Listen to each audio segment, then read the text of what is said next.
Hey, what's up with it, man? Say, it's your host with the most, your boy PG, man.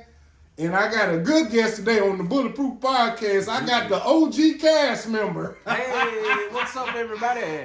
I got the OG cast member. What a honey pack sack. You feel me? The OG Hot Rod. Look, he's been the most, what they call him when people request. You've been the most requested guest come Really, back. really? Yeah, That's how y'all shit. feel out there. What's up? What's happening? Hey, man, the people been fucking with you. They want to know why we ain't been fucking with each other. You right? You know what? Cause life be lifing. You know what I'm saying?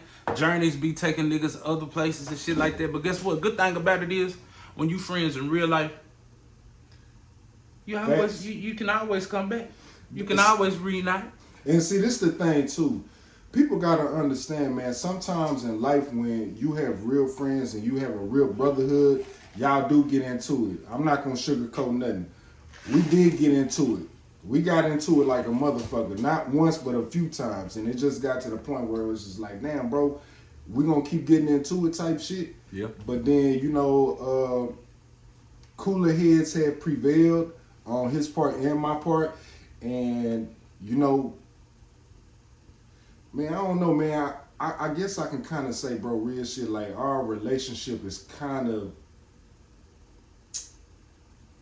it's dope, but I feel like in the past, a lot of times that we went too far with things. You know what I'm saying? So, but that's just how brothers do sometimes. Sometimes you go too far with the person that's in your corner the most. You know what I'm saying? This man has always been supportive of me every time I called him, and I was like, I try. Nah, he has. He done showed up and showed out every time I done called him. He honestly been one of my best friends. Honestly, and supported me in everything that I've ever done, bro. Like real shit. So, my ego was in the way, and I can just speak on me. I can't speak on him, but now, hey, we back. Yes, hey, yeah, type shit, man. How you been doing, man? Man, I've been good, man. God been blessing me. I just been staying focused. Working on certain things as far as building myself up and preparing myself for the future, taking care of my kids, man. I can't complain. Like I'm in the best spirits I've been in a long time, man. You know what I'm saying? He been telling me. I had to get focused, man. I had to talk about it. Really, to be honest with you, he ain't the only one. There's a lot of people I said, hey man, I just need to take a break and I need to focus and I need to get my shit together. You know what I'm saying? And within that time, I got my shit together. I'm feeling good. I look good. I smell good. Spiritually, I'm in a good place. Mentally, got the white tee on, looking godly on these niggas. You heard?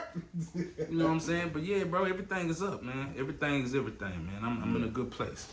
And see, that's another thing too. So to any my black brothers out there that have a brotherhood and you go through ups and downs and trials and tribulations with your people, hey man, sometimes people come into your life for a reason depending on the season. Right. You understand me? But the ones that stay down for you, man, say always keep it real with your partners, man, and goddamn me stay solid with the niggas that really do love you. But enough of the mushy shit, man. Enough of the mushy shit, man.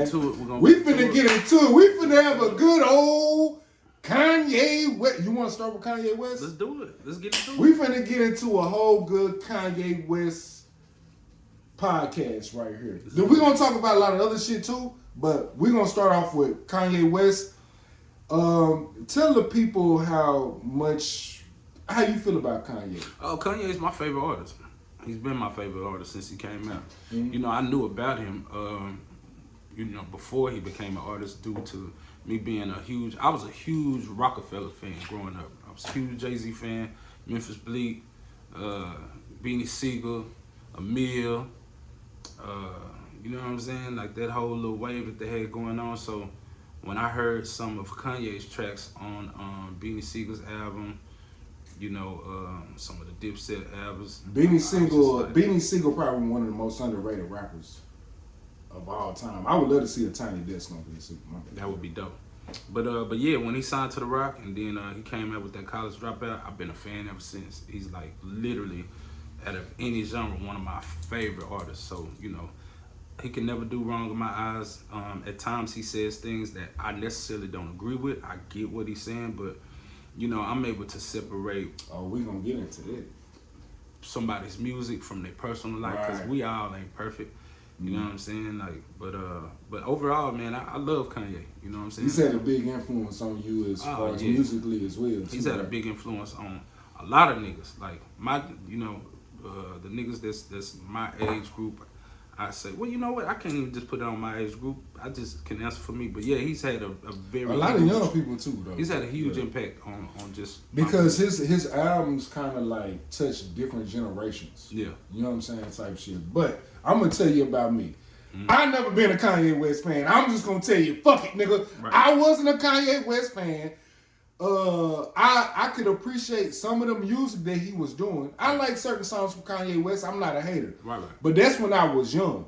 So it took me being damn near a whole grown ass man to really appreciate the music that he has been doing and what he has done, because as a kid, I was on gangster music and old school music. Right. Because gangster music was the closest thing to old school music. Right. You know what I'm saying? And the marriage between the two was so motherfucking perfect. It speaks about the black man's plight. It talked about being revolutionary, and it talked about just real nigga shit. Right. And it also had that old school feel back in the 90s and the 2000s. You know what I'm saying? But what Kanye West did, to me, in my opinion, I feel like he wasn't the first conscious rapper. Nah, But I think that he made conscious rap popular. he took it to the mainstream. He was the first conscious superstar rapper. To me, in my opinion. All the way conscious though? Cause he ain't all the way conscious. I'm not saying ain't nobody all the way conscious. Who's all the way conscious? I mean, what's your definition of conscious? What's your definition of conscious? Conscious is just My definition with just having songs that has social commentary, talking about what's going on in neighborhoods. Like out of all, I say, because Pac was so he was the first conscious rapper. superstar, first conscious superstar, and I say Kanye is the second. But he also had a duality to him as well. But guess what? Yeah, so I see what both of them niggas are Geminis. Right. That's why they have such a wide range of emotions, a wide range of different genres they can, bounce in and out of. Mm-hmm. But yeah, I say Kanye is the second biggest conscious rapper superstar, in my opinion. Second biggest. Mm-hmm. Even bigger than Nas, because Nas is considered a conscious rapper, but Nas is not considered a superstar. Nas was considered a superstar when he first came out. No, he wasn't. He was considered a hip hop great, but superstar. I'm talking about like stadium status. I'm talking about bending genres. Nas is a staple in hip hop. Kanye he's transcended hip hop. If you see what I'm saying. Yeah, but his transcendence isn't conscious though. You think so? I don't think. No, I'm not saying. When I say conscious, his first two albums were conscious. Of course, he's had songs that are conscious, like on Yeezus. He had Black Skin Head. He had certain I Am a God where he was addressing certain things. But College Dropout and Late Registration, he literally was talking about the government administering AIDS. Had the song called Crack Music. He had on his first album, he was talking about the murders and crime rate in Chicago. Like his first two albums were definitely conscious, in my opinion. Although he had radio hits and he had other songs, but like you could tell that this was a Kanye who hasn't reached the stardom and success that he was at. So he was more in tune with what was going on in his neighborhood. Well, I feel what you're saying, and I don't disagree with that point, but I would say the first conscious rappers to ever really be big, it's just my opinion. Mm-hmm. I could be wrong, but I see what you're saying. You're talking about as far as mainstream success, transcending not hip-hop success. Transcending hip-hop. Okay, so you talking about Kanye transferred over into pop and nigga, his first three albums. I get this. His first three albums, he won Hip Hop Grammy of the Year, and his numbers, he outsold everybody. He was doing it. Facts, big facts.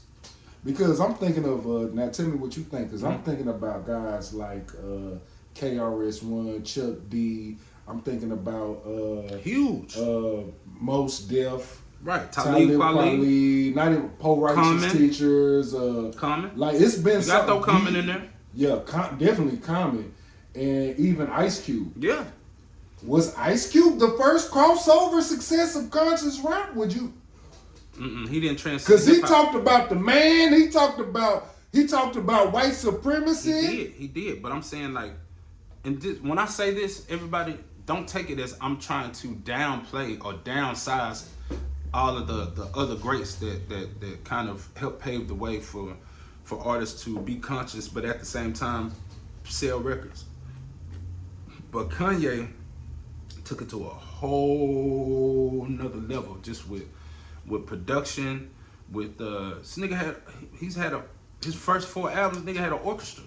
But well, just because you got an orchestra doesn't mean you're conscious. But what would you say would be his first mainstream crossover song? If you could spitball, just because we ain't got all the analytics in front of us. We just talking about some real shit. On College Dropout, his biggest song on there was Jesus Walks. And then he had Through the Wire, where that nigga was literally rapping through his wire after a car accident. But his first crossover hit, you would say Jesus Walks? Yeah, of course. Okay. His solo. And then after that, I would say Slow Jams took off big with Jamie Foxx and Twista on there. That was on his first album. Wasn't a conscious song, though. It was kind of like his Tupac version of I Get Around. Oh, you saying conscious crossover? Yeah, I'm saying first conscious rap song that actually crossed over into mainstream, to like pop era levels. Okay, well, Jesus Walks and All Falls Down, because he was talking about black people and our experience with being black in America and wanting to be capitalists and loving material things. Like if you go back and listen to All Falls Down, he basically you know what I'm saying? Like she couldn't even, what did he say? She named her daughter Alexis, couldn't even afford a Mercedes Benz. Like just talking about black people and how we spend and how we've been kind of just programmed to be capitalists. Even though we ain't got shit, we want all the finer things, all the designer shit. Like he hit on that. I think that was a conscious song.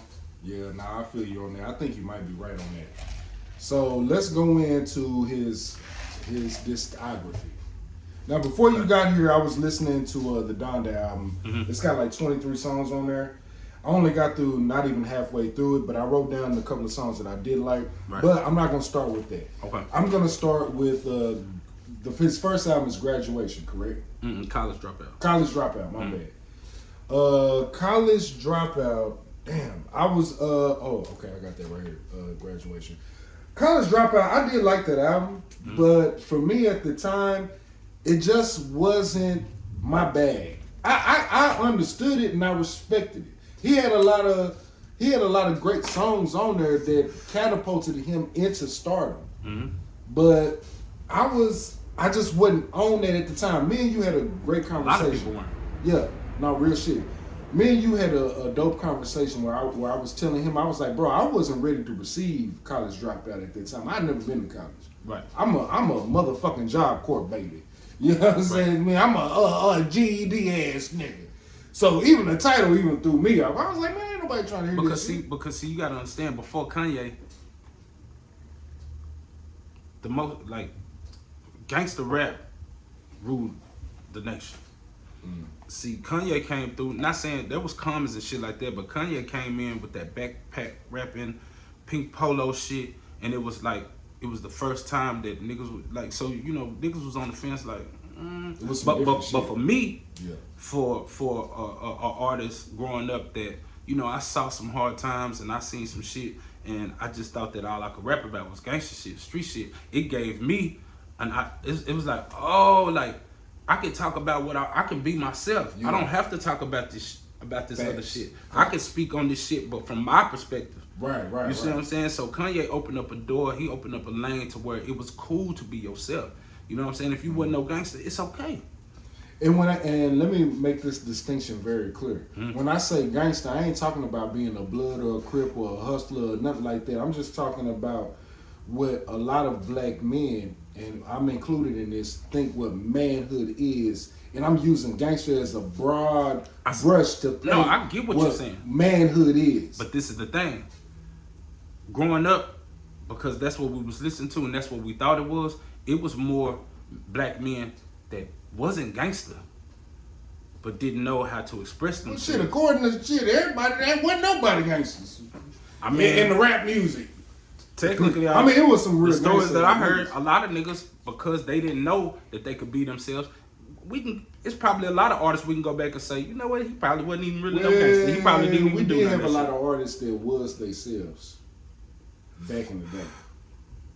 LL Cool J wasn't no gangster. He was just a handsome dude. Let me kind of elaborate on it. So LL Cool J, he didn't come across as no gangster. MC Hammer didn't come across as no gangster, but it's been documented that both them niggas will put hands on your Oh motherfucker. yeah. You see what I'm saying? Big facts, and big facts. And then big it's documented that niggas who was play with MC Hammer and if it was, you want but to. it was niggas that was portraying to be gangsters, and it's documented that They was like pussy. So that's what I'm saying, no. because niggas wasn't being themselves. And the other thing is too, not even just rap music, but even old school music. Like when it came to the Isley Brothers, when it came to Rick James and Prince, and manhood was very. It was very. Hey, I love women, Right. and in order for me to love another woman, I got to stand on business. Luther Vandross, even though he was gay, he stood on business for a lot of black men. He talked about the black love experience from a male's perspective. But he was talking. But he was vulnerable. He was vulnerable. He was talking about the black male experience for homosexual black men. He was not speaking. Well, this is what I'm just telling. Okay, I'll take that. Okay, so let's use somebody else. Barry White. There we go. Now Barry White was a true gangster. Right. Y'all, if you ever get a chance to hear about, go on YouTube. They got a whole documentary on YouTube about Barry White, how people feared this nigga because he was a real gangster.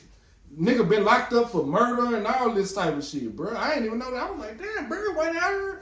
See, that's Light? gonna open up another conversation, because a nigga like me, niggas went to jail. Okay, so fucking what? That makes you what? Because you went to jail, what does that solidify?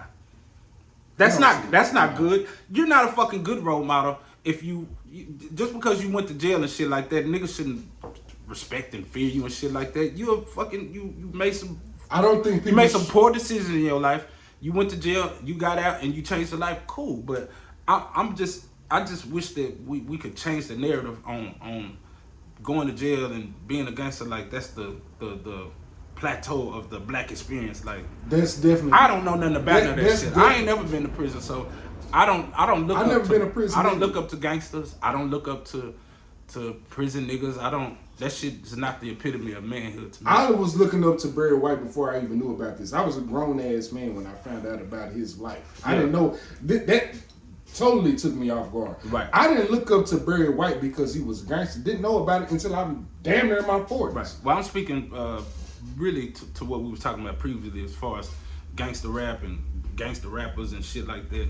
Well, this is okay. So you basically saying that going to jail and like, what are you saying? Well, because basically, I mean, we are black men. We black in America. We know that a lot of niggas who went to jail or done did gangster shit, a lot of niggas, them niggas be getting praised and they respected because they went to jail. It's like, it's a badge of honor. You know what I'm saying? In the black community. Like going to jail, not for everybody, but in certain aspects, it's a badge of honor. You know what I'm saying? And I think we are now to a point to where it's like nobody gives a fuck about that shit. Like, really, literally, back 10 years ago, 20 years ago, nigga went to jail, nigga dropped the album, nigga did this and did that, niggas respected. Now it's like to the point to where niggas don't even give a fuck if niggas went to jail. Niggas are like, okay, you went to jail, who gives a fuck? Oh, you hard? Like, the perspective has changed, and like, niggas is like, okay, whoop-de-doo, so fucking what? I think that's true when it comes to entertainers. But when it comes to the black community, people who are not entertainers, we celebrate people who don't go to jail. And I think because rappers are so thrown in our face that we sometimes get lost in this whole perception of like, oh, this is what white people think about us. And this is how black people think about themselves. When that's not true. Black people do not celebrate when niggas come home from jail. It might be a few.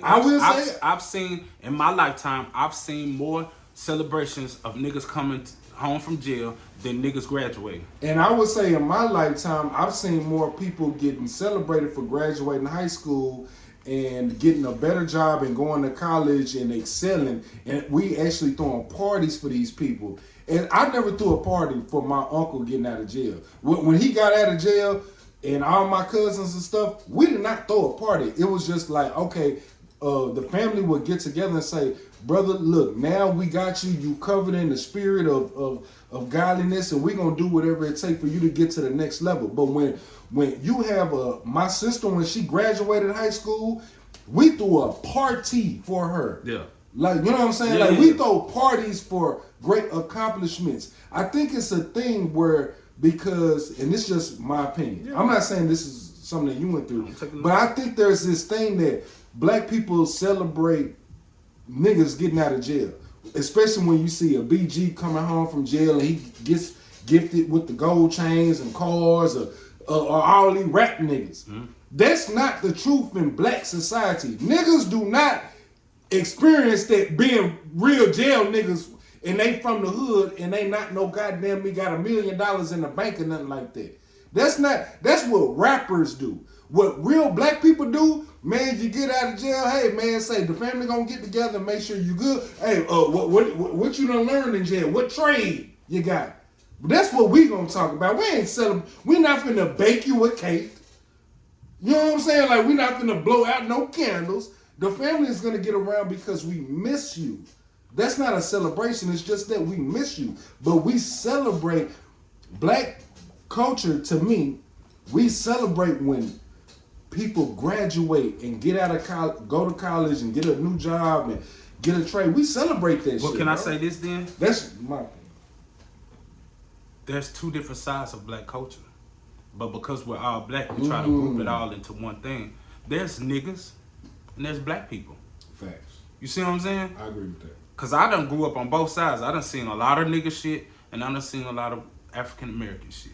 You know what I'm saying? And the two, it's like oil and water. You're gonna get two different things from both sides. Now, I've learned a lot of shit from the nigga side, the nigga perspective, and it's helped me throughout my life to learn survival skills and just, you know, to be street smart and just keep your head on the swivel. And I've learned a lot of stuff on this side, but I guess because we live in America and we're I guess a smaller percentage of the American population, it's easy to group all black people into one box. And that's where the lines get gray and blurry. And you know what, you actually make a great point, because rap music isn't black culture. It's not. Hip hop music is not black culture. It's not. What do you mean? Hip hop started from black culture. It's not the expression of all black people. All black people are not hip hop. True. I see what you're saying. You see what I'm saying? Like, bro, hip hop isn't a description for all black people. No, okay, you're right. But most of the people that it's not a subscription for, they're dead. So I say, within this time, most people that are alive right now are from an era that knows about hip hop. Like my mom's generation. Knowing about hip hop and my dad's generation, like they understand what hip hop is. Now they might not have been breakdancers. They might not have been DJs, MCs, graffiti artists, but the essential elements of hip hop, I say that everybody that is alive today understands it and has accepted hip hop, as opposed to the generation, the baby boomers that have passed away. My grandmother, you know what I'm saying? Mm-hmm. Like, yeah, they weren't too accepting of hip hop, even though they liked a Snoop Dogg, Gin and Juice, or Tupac, California Love, but it wasn't something that they subscribed to. I think everybody within the time and era that we're in right now subscribes to hip hop, and they know what hip hop is. There's no blurred line, you know what I'm saying? Of course, hip hop has elevated, and certain shit I don't listen to in hip hop, but I think essentially, initially, hip hop is black culture because it started from black culture. Hip hop is black. You don't think so?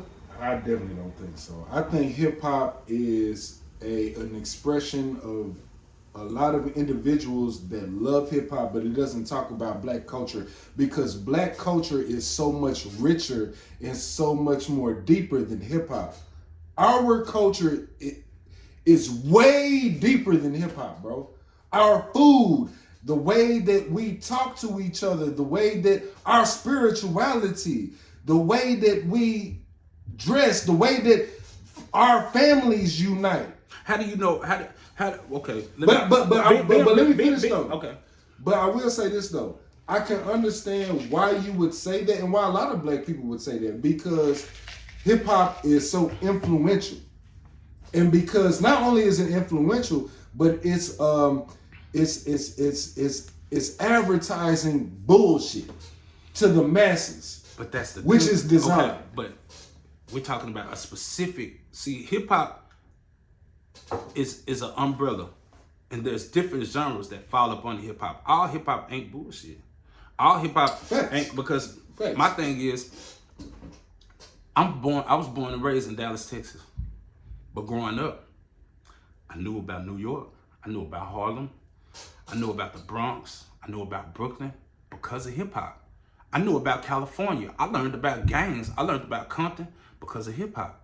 I learned about the Midwest, what Cleveland was, you know what I'm saying? So that's black culture. We learned a lot about different states that we've never been before. Georgia, different foods, different dialects. That's culture. That's a certain culture within black culture. That's not descriptive. That doesn't represent all black people.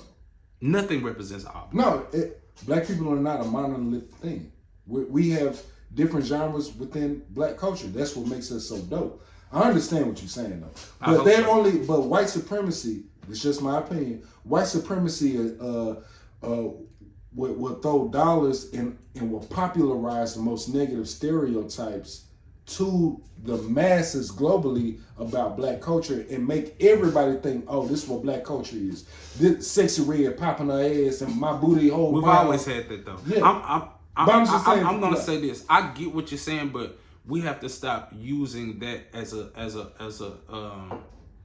a driving force to make a point because before Sexy Red, we had Lil' Kim. Lil' Kim saying the fucking same shit that Sexy Red saying. Foxy Brown was saying this. This is not new. This is not new. They've been all the shit that we're talking about now. In the 90s, they were talking about it. But this the thing. What's the thing? Was Lil' Kim talking about her pussy and sucking dick, swallowing cum, being a murder mommy, killing niggas? Foxy Brown too. This Sexy Red. But what was on their album covers when they first came out? Who? All them rappers you talking about they had cuss words and was talking about pussy this. The same thing that they got on albums now, and it's the same thing that's. They had a parental. Okay. It first started with Luke. See, this is the thing. Okay. No, hold on, time. All right, because what we need to do is stay on topic. No, yeah, this on topic. The same parental advisory that's on albums back then is still on albums now. So what's your? There are no parental. Yes, it is. You will not find a parental advisory on no album. Well, for one, ladies and gentlemen, when you put out an album now, it's not a physical copy for it to say parental advisory. But if you go to streams and shit like that, it's going to say explicit content, and you go and you look in the information, it's going to say parental advisory. This is adult content. It's going to give you the description. Okay. Fact. So what I'm saying is, Sexy Red, I don't listen to it. But Sexy Red ain't no different from Lil' Kim. Sexy Red ain't no different from fucking Foxy Sexy Brown. Red makes, and it's just my opinion, Sexy Red makes grown-up music. Fact. She doesn't make kid music. The problem with a lot of black people in our society, a lot of us, we allow our children to listen to that. And as a kid that grew up in the 80s, I wasn't allowed to listen to none of that bullshit. You know why?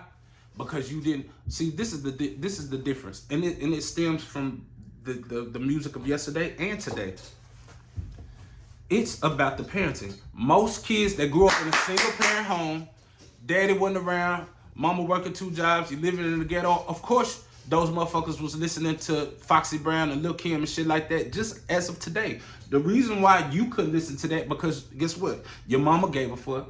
Your daddy gave a fuck. Just like my kids don't listen to that shit because I give a fuck. My kids don't listen to it. My nephews don't mine listen don't to either. it. Exactly. But guess what? Just as the yesterday years, today there are parents. Let's keep it real. There are parents that are not good parents. They don't spend time with their kids. They don't know what they're doing. They don't know who they're influenced by. And that's just something that happens through every era of and it's black with white people too. It's with white people. It's with Mexican people. It's with it is. But my thing is, I know that there's different ethnicity groups that deal with shit like that. But at the end of the day, I'm not a vocal point for any other culture but mine. So we could address that. So but I care about black people. And I'm the same way. I stand with you on that. But my thing is, and this is what I've always preached since day one: rap music and Sexy Red and NBA YoungBoy.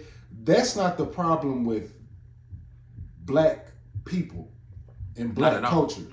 It's the parenting. Yeah. Simple and plain as that. Because as a parent, you're supposed to filter out the music and the entertainment and the first visions that they see when it comes to TV and all that type of shit. You're supposed to filter all that shit out. Just like how you filter out their food and the friends they with and all that type of shit. You have to do the same thing with music. Sexy Red, NBA YoungBoy, Lil Uzi Vert, Doja Cat, and Lil Nas X. That's for grown-ups. That's not for children. There is a lot of dope-ass artists out here that make age-appropriate music for kids. Right. But they don't get no motherfucking shine because the machine does not support them. The machine is dying, ladies and gentlemen. Go ahead. I gotta keep it. The machine is dying. Tons of kids from every different ethnicity you can think of listen to NBA YoungBoy, but guess what? A lot of those kids have parents and they have guidance. So when they listen to NBA YoungBoy, they just listen to it as music. They're not going out trying to live out the lyrics that he's doing. Most of the times, the kids that are trying to live out lyrics that their favorite rapper is living, they're in a poverty-stricken neighborhood and they have limited resources. And every now and then, you have a sprinkle of suburban kids who think they hard, but this typically happens in poverty-stricken neighborhoods, poor, limited resources. School systems are not that great. Their parents are maybe on drugs. You know what I'm saying? So it's like it's half and half because NBA YoungBoy, he didn't get millions of followers and millions of views and selling millions of records because of black people. There's tons of white people, tons of Mexican kids buying this shit. But guess what? Majority of NBA YoungBoy's fans, they live in a household to where they've been taught that music is music and they're not going to try to live out those raps. Only poverty-stricken neighborhoods, limited resource neighborhoods, education system is broken. That's where you see kids trying to live out these rap lyrics. So what do you think about that whole D1 thing that was going on where D1 called out Jim Jones, Meek Mill, and Rick Ross saying that, man, y'all preaching, rapping about death and destruction to the youth and y'all not talking about nothing positive and all this type of shit. What do you think about that? And apparently D1 is like a real big dude. I know who D1 is. Okay, this is what I think about it. Me personally, at my age right now, Rick Ross, Meek Mills, all those artists that he was talking about, I view them as entertainers. They're actors. They're playing a role. They're acting out a role just like an actor, just like a person on TV would. First of all, you shouldn't take what they're saying for face value anyways. Now, I get it because they have a lot of influence and things of that nature, but no one should have more influence over your children than you do. So I get the message because it's very honorable and it's admirable of what he's saying. That's not the root of the problem, though. It's not the root of the problem because we can take away rappers, we can take rap away, we can take the genre of hip hop away, and guess what? There's still going to be a fucking issue in the black neighborhood because guess what? Just the things that I mentioned. In poverty-stricken neighborhoods, it's a food desert. There are no options for healthy food. There are no fucking resources. Resources are limited. And then people talk about black on black crime. Anywhere, I don't give a fuck what ethnicity group you are. If you're white, black, Mexican, Asian, anywhere that you live and you're surrounded by people that look like you and there's limited resources, there's going to be crime. And guess what? The crime is going to be the same ethnicity up against each other. That's just how it works. They're trying to use black people as a proxy. They've tried to, and they'll continue to try to, but guess what? Black people, they've tried to kill black people. They've tried to undermine black people. They've tried to redline black people. They've tried to uproot black people, but guess what? Everything that they've ever done to us, it's evident that we're not going nowhere. We're not going anywhere, because if you think about it, black Americans, we're not going nowhere. I'm just talking about black Americans. We're not going nowhere because we've been here. Now keep in mind, it's a lot of people that don't believe in the things that I believe in, and that's fine, because we can all come to a common ground. But I believe in Pan-Africanism. I believe in the bigger, broader issue within blacks everywhere in the world, the geopolitics of black people, because we're all being treated the same everywhere. Can I ask you a question? Mm-hmm. Since you believe in Pan-Africanism, Mm-hmm. and this is a real live question I want to ask you. Mm-hmm. Why do you think that Pan-Africanism, why is Pan-Africanism, to me it seems so one-sided. It just seemed like black Americans talking about Pan-Africanism. But I could be wrong. Maybe the media is not. Well, I'll say this. Break that down. Pan-Africanism wasn't even started by a black American. It was started by Marcus Garvey. Exactly, and he's not an American. He's a Haitian dude. And it stemmed way into Europe. It stemmed way into Africa. But because we don't have the resources and the finances to link up with like minds, there's Pan-Africanism everywhere. But guess what? You and I, we don't have the funds to go to Brazil. We don't have the funds to go to Jamaica like that. And we don't have the resources for us to connect. But Pan-Africanism is not exclusive to black Americans. And the reason why you say, well, I only see black Americans talking about it, that's because you're in America. Ladies and gentlemen, the diaspora of the black people in the world, we are the largest group of people in this whole world. But we were strategically stripped of our culture, stripped of our heritage, and we've been placed everywhere else. And on top of that, you got to understand, everywhere that we've been living, we've been colonized. The media has brainwashed us into not liking one another and separating us, because guess what? I don't give a fuck where you are. If you living in America as a black person, your traditions and your heritage is not of yours. It's of your colonizer. If you in Brazil, your heritage and the things that you celebrate is not of yours. You are a Spaniard. All you Spanish speaking niggas, that is not your heritage. That is, people forget that the Spaniards is in Spain. Spain is in Europe. We've all been colonized. Even in Africa, as rich and beautiful as Africa is still colonized.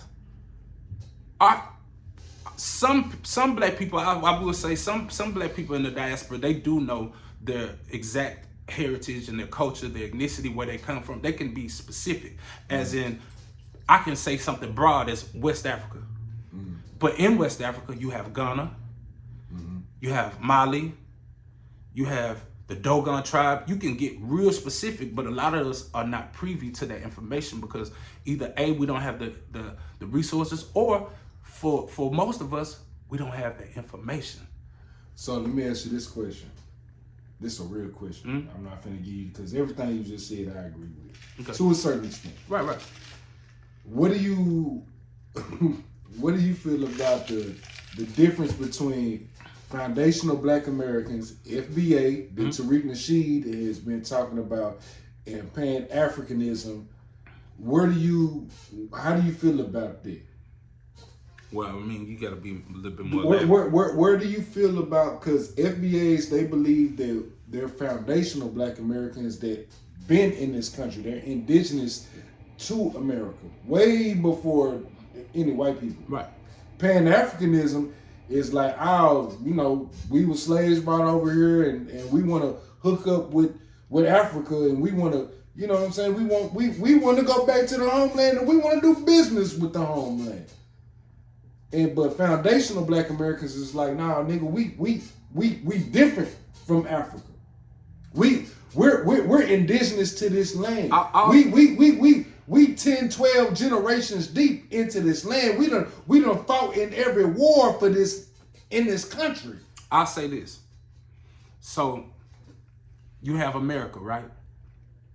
And the founding fathers of this America that we know, they're European, right? You got Europe. You got Scotland. You got all these different European countries with all different type of constitutions and different ways of living. But guess what? They all agree that they're European. And they all come together in the advancement of the European people. It could be the same thing with Black people. We all don't have to be, we all not from Africa. All Black people are not from Africa. Facts. All melanated people Facts. Are not from Africa. Facts. There are indigenous people. There are indigenous people that were born in the Australias before it was called Australias. There are indigenous people that were born in the Americas. There are indigenous people that were born all over this world. Now Africa is because it's been romanticized as the place that we're all from. And I'm cool with that to an extent because guess what? When you don't have an identity, you got to start somewhere. So I'm not saying that Africa is the all be all and say all of everything, but it's something that I can identify with so I can pinpoint some energy into something. What do you identify with Africa?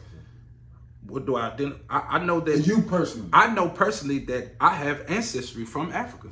In West Africa, to be specific, okay, and Mali to be specific, okay, so and the Dogon tribe to be even more specific. Okay, so that's the thing that connects you to Africa is you feel like you come from these tribes from Africa. Well, I mean that's one thing, but I've studied Africa. I'm just asking. No, you're good. So I've studied Africa and the history of Africa throughout my whole adult life. And I just resonate with Africa. I resonate with just the beginnings of ideology, religion. Ideology as far as what? Because as far as you got a whole bunch of tribalism in Africa. You got a whole lot. You got a whole bunch of tribalism everywhere. But Facts. All modern theology, in my opinion, comes from Africa. Basically, the first monotheistic religion was in Africa. Basically, you saying that the whole spirituality and the whole technology and advancement of what human beings became to be starts from Africa. What I know is that's the Holy Land. What I know is Africa had the first university, first college to where everybody from every part of the world could come, and that was in Timbuktu. That was in Mali. People from everywhere came to learn trades. Came to trade silk and all different type of resources. Mansa Musa was running through there with so much gold. If he came, that nigga broke the economy of Egypt. If Mansa Musa came through wherever he was at, and he just happened to accidentally drop a bunch of gold and didn't even know he had so much gold, he didn't even know. That nigga fucked up the whole economy of Egypt, bro. I was reading on some shit. I was this is true, bro. This nigga fucked up a whole economy in a whole nother region. He left too much money that they didn't even know what to do with the shit. Let me say this about this whole foundational Black Americans and this whole Pan-Africanism thing. Mm-hmm. Let me give my opinion. I feel like the two people that spearheading this whole thing, in our today's generation, is Dr. Umar Johnson and Tariq Nasheed. Tariq Nasheed is pushing the foundational Black, and he's pushing right. And I feel like what I really don't like is like, bro, I know they beefing, but I'm like, bro, if y'all niggas could get together and push your ego to the side for the betterment of Black people as a whole, mm-hmm. as another tool to use to separate Black people, because Black people are already separated by so many different things. We separated by gangs, we separated by politicians, we separated by religion, we separated about. And you know why though? Just to elaborate on what you're saying. It's easy to be separated when you don't have. It's easy to control. When you don't have an identity. When you stripped away from your identity, you stripped away from your heritage, you stripped away from your religion, It's like not having a father. When you growing up in a poor community and you don't have a father, subconsciously you're searching for a father figure, and that's all black people are doing. We searching for something to stand on, and some people go this way, some people go that way. Do you think we searching for God? Do you think we? Oh, me personally, let's go deep with. Do you think we looking for a universal God, and that's what's dividing our black people? I don't think we are, because it's a lot of foundational blacks that think that the black man is God. And it's a lot of... But you got a lot of black people in foundational that is Christians and different religions, though, as well. Yeah, but it's just like Martin Luther King and Malcolm X. Eventually, they started off on two different sides of the coins, but when they put their ego to the side and they linked up, it was like, hey, man, we talking about the same struggle. That's what black people need to realize. Fuck your ethnicity. Fuck where you pinpoint in Africa. Fuck where you... Can we stand on some common ground? Can we stand on some common ground? Because if you think about it and if you listen to what niggas be saying, regardless of what, if they foundational black Americans, if they're Pan-Africanists, we talking about the same struggle, y'all. It's the same fucking thing. We talking about the same struggle. Why are we so... I think that spirituality plays a big part in it. I think spirituality and capitalism plays a big part into why black, not even just that. I mean, it's a whole list of reasons why we so separated. No, I mean, it is. Look at the Willie Lynch theory. That Willie Lynch theory literally breaks down everything. Right. The dark skin from the light skin, the old from the young, the woman from the bro. I'll say this: crazy. The black diaspora, regardless of where you from, if you live in a place to where you were colonized, most black people suffer from Stockholm syndrome. Stockholm syndrome is where you've been kidnapped and you've been held against your will and you've been with your kidnapper so long to where you start to empathize and sympathize and feeling sorry and like, oh, well, maybe he's not that bad. That's what black people suffer from. In the diaspora. So there's been a lot of clips going around with Dr. Umar Johnson on the Joe Budden podcast where he talks about a lot of this stuff. And Dr. Umar Johnson, bro, he is spitting some game. Tariq Nasheed is spitting game and knowledge too, and I just hate that these two brothers is just beefing. I'm like, bro, like, I'll tell you another white man working against all of us, man. We can't never get together. I'm gonna tell This you nigga don't fuck with this nigga because he Pan-African. This and that, bro. The agenda for our black people is the same. The goal is all the same, for us to have some type of economic freedom away from white supremacy. For us to have some type of economic base, not only an economic base, but a military base, an education base. Why? I'm gonna shut the fuck up. Nah, you spitting. Nah, bro, I don't like Tariq Nasheed and Dr. Umar Johnson beefing, bro. But that's how it's I always. don't like but that it's shit, always bro. been like that. Even with the conscious community, they beef more than rappers. They beef, bro. That's why I don't fuck with the conscious community. Cause you conscious ass niggas, y'all niggas beef more than rappers and politicians. We ain't killing y'all them. niggas is, But we ain't killing bro. You killing niggas spiritually. You killing niggas mentally. And that's what's wrong with black people. Guess what? This is a major thing with black people. Conscious community gotta stop it, man. We always want a savior. We want a messiah. That's what's wrong with black That's people. why I fuck with That's Jordan what's shit. wrong with black people. Black people are always looking for a messiah to come and help. Nobody gonna help you, black man.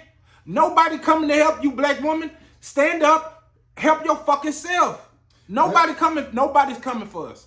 I'm gonna tell y'all right now. I know it sounds fucked up the way I'm saying it. Nah, let me break it down. you Ain't nobody coming to save you.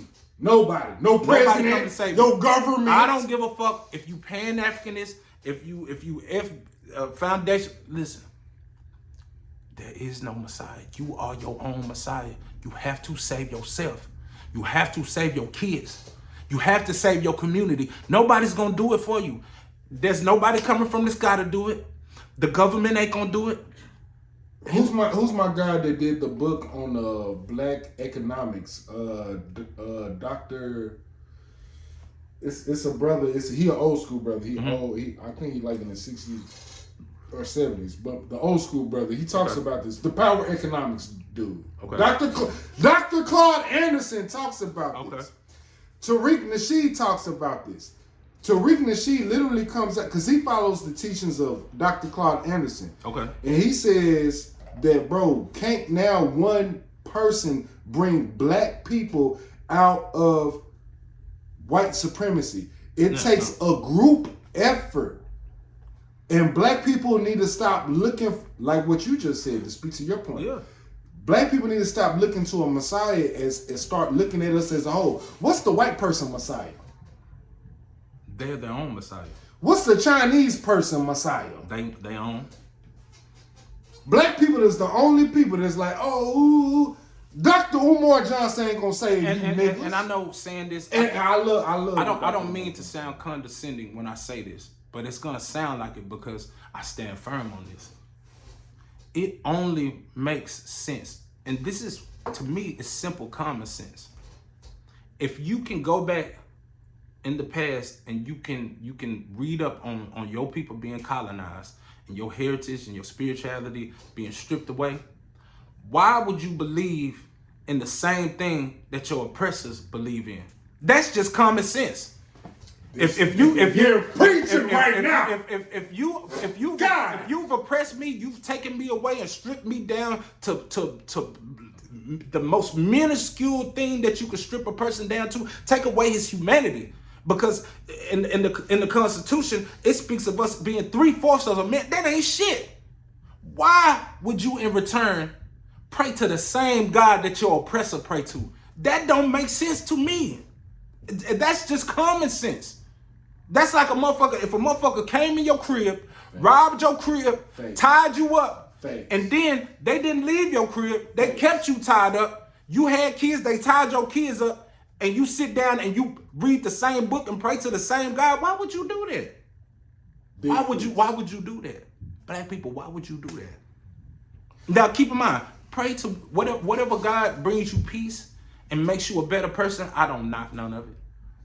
But I find it odd that a lot of Christians talk about what's been done to us in the past and talk about what we need to do. You talk about the oppressor, but you pray to the oppressor's God. Your oppressor is literally in the Bible giving. God is telling your oppressor that it's okay to oppress you in the Bible. That's basically what they say. And on top of that, and then obey your master like you would. Bro, the oldest version of the Bible comes from Ethiopia.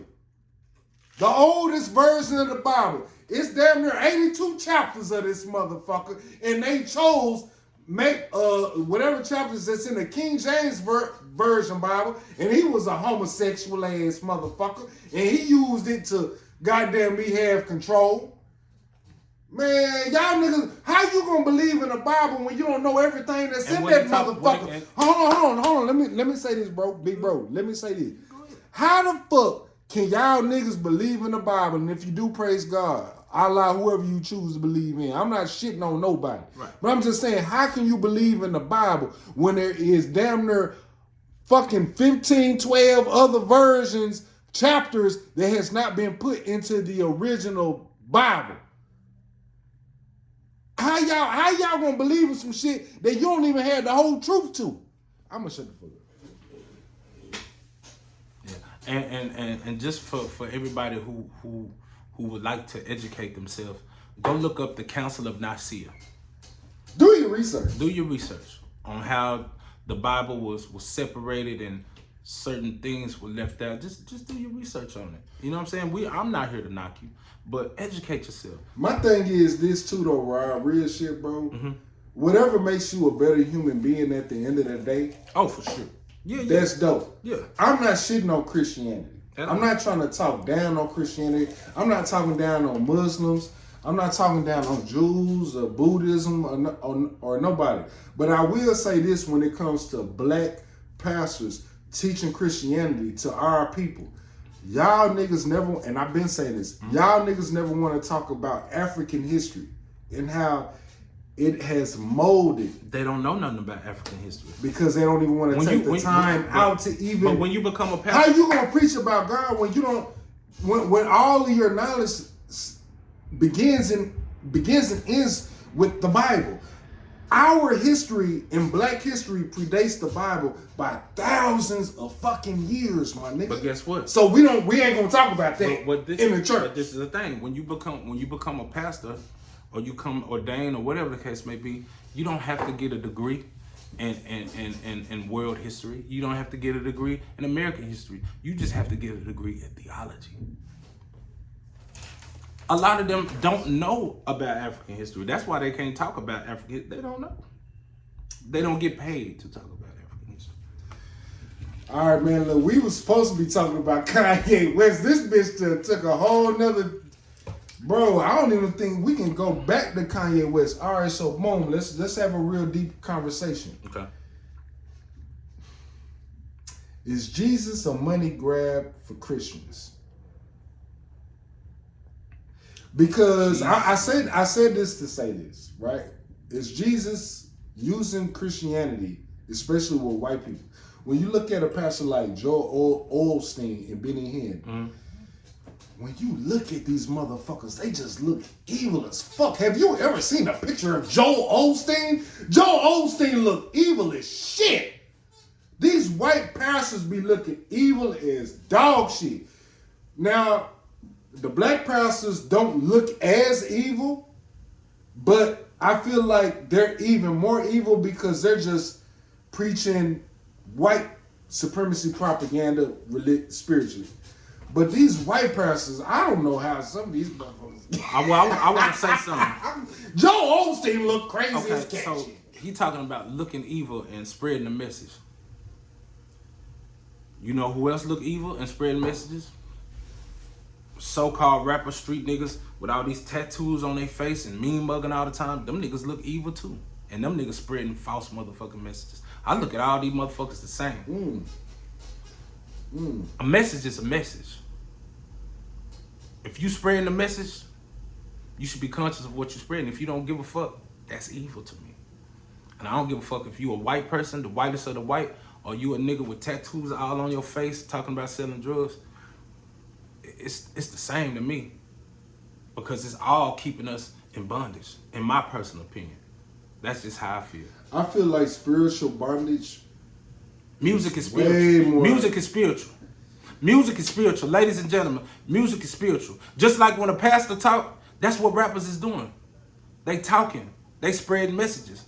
That's why music, if you guys have not realized, music is the most universal language in the world. It's motherfucker, you can go to China right now, motherfucker can't speak no motherfucking English to save their life, but if Wu-Tang come and did a show, they know every fucking word to the album. That's spiritual. When you can put on something and it make you calm down, make you feel like you want to clean up because the melodies and the soulness to it, and you washing dishes and you cooking, or when you trying to turn up and you and your bitches in the car and y'all listen, hey, that's spiritual. When you listening to some gangster rap, this niggas talking about killing, you finna go ride on a nigga, that's spiritual. So you feel like music is spiritual. You feel like it ain't no different from a pastor. What is when you go to church? Guess what? Damn, you might hold on. Listen, Damn, you might be saying hold on. real shit I'm gonna put it in right perspective. Hold on. When you go to church, what happens? You hear a nigga talk, nigga spitting that game, and then you hear a band playing music. It ain't no difference. And you go to the nigga concert and you fellowship and you goddamn me, you page ties. Man, church is Damn, you church, done broke some church, shit church, down. Bro, break it down. church is just a concert that you can go to every Sunday. Man, goddamn, Rod, I'm gonna be real with you, bro. On God, on game. I never thought about rappers. The pastor like is the rapper, bro. And the God. choir and the I never band. thought about it That's like his that band. till The you choir said is it. You saying some real shit. the choir is the pastor's band. Just like when a nigga go on tour. Bro. Oh yeah. Oh, I know a lot of y'all might not like it, but take what I'm saying, put it into perspective. Take your emotions out of it. Take your emotions out of it and just try to grasp the concept intellectually. And really just think about it. Now, I know that a lot of you guys, you might not agree, and that's fine. We can all agree to disagree.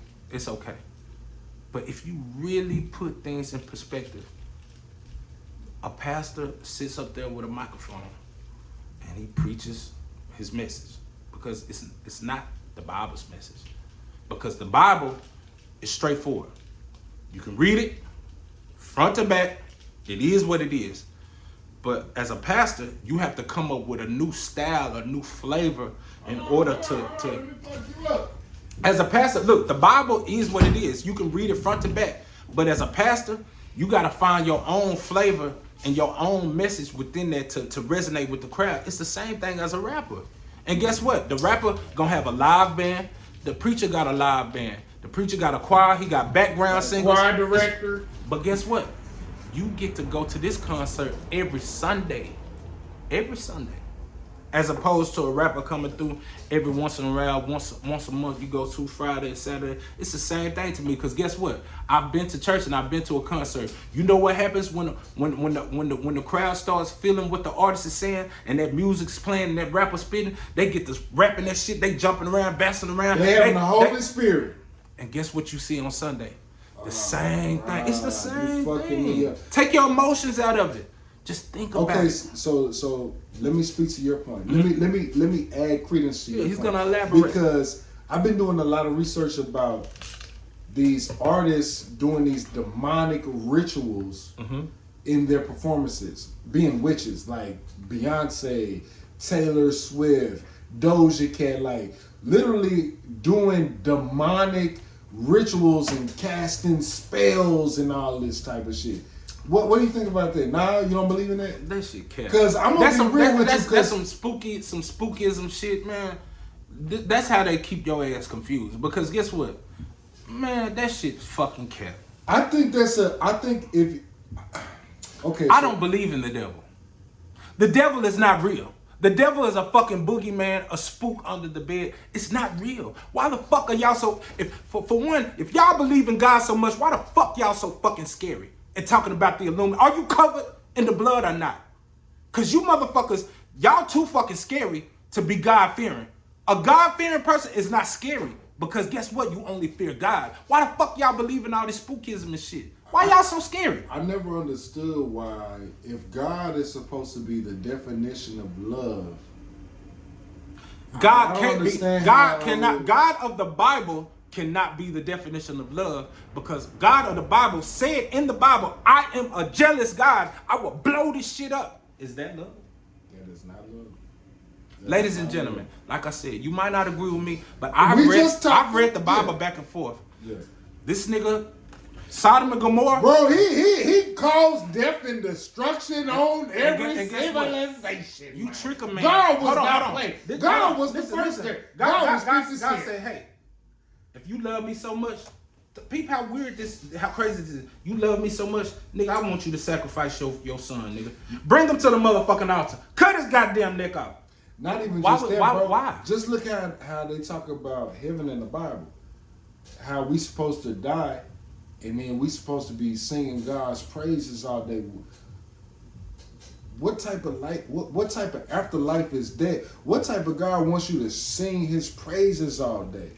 And you supposed to be in the land of milk and honey and walking on streets paved with gold.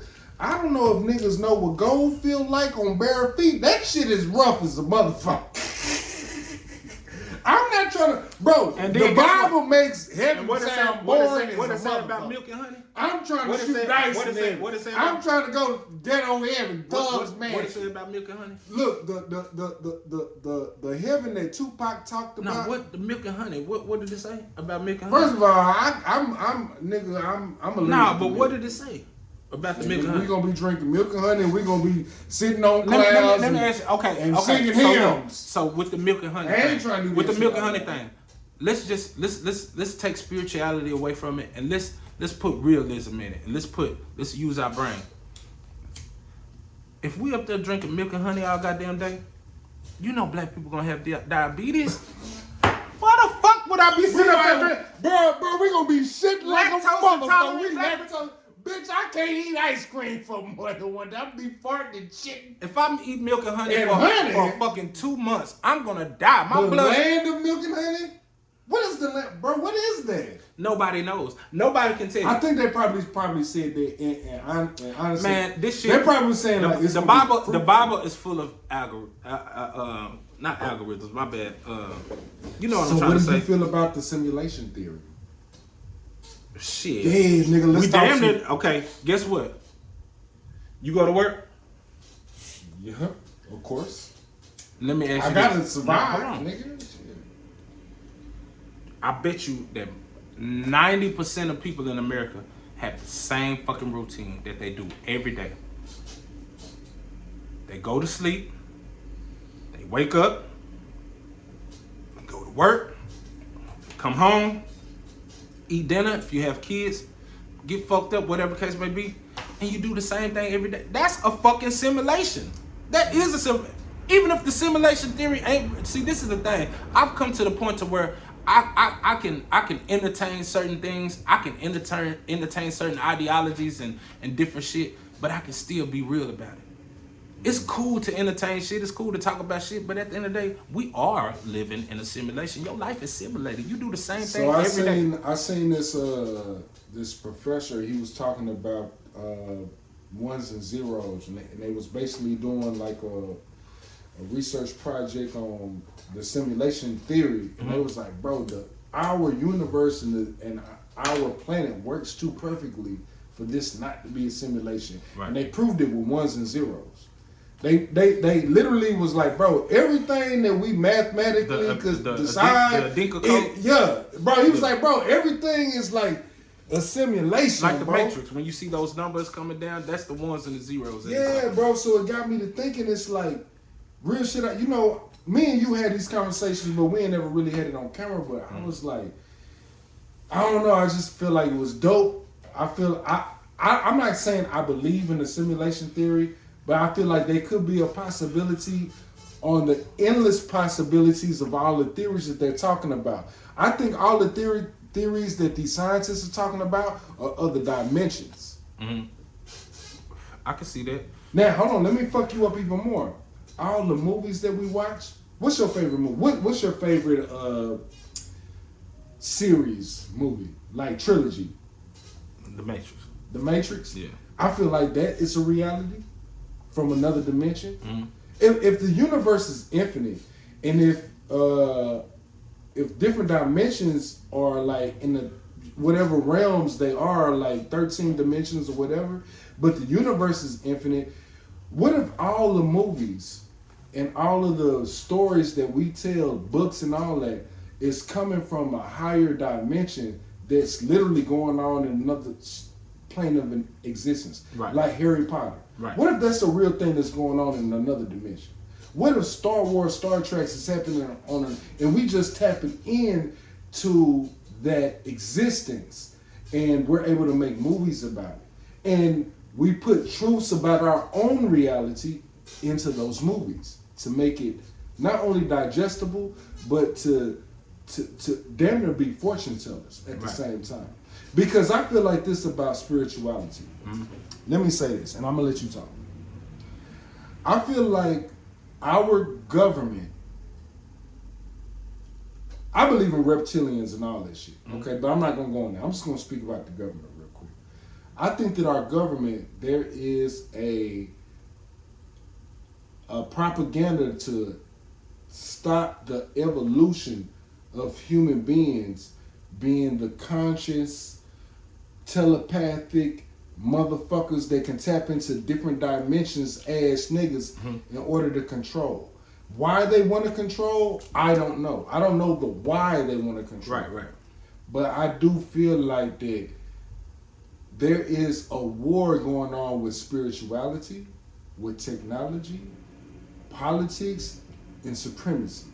A war is going on, and I think that it's all combined, not just through our government, but outside forces on planet Earth. I think I see that what you're planet. Okay. No, I get what you're saying. Yeah, and I say this. I'm one of those type of people. I believe in everything, and I believe in nothing. For the simple Hello. I will entertain anything. You know why? The same reason that we came up with the God concept. human beings, we're so interesting. We have this huge imagination. I feel like we came up with a lot of different concepts. I think we came up with the concept of God because we wanted something to believe in other than ourselves.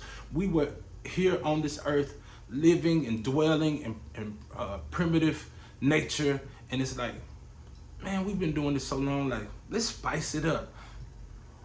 We got a God. The God created this, you know what I'm saying? Like, so I entertain everything because my imagination is so huge, but I also believe that we don't know shit. I feel like all of the things, all the ideologies and intricate topics that we can come up with, I think we made it up. We could have made it up. We could not know shit.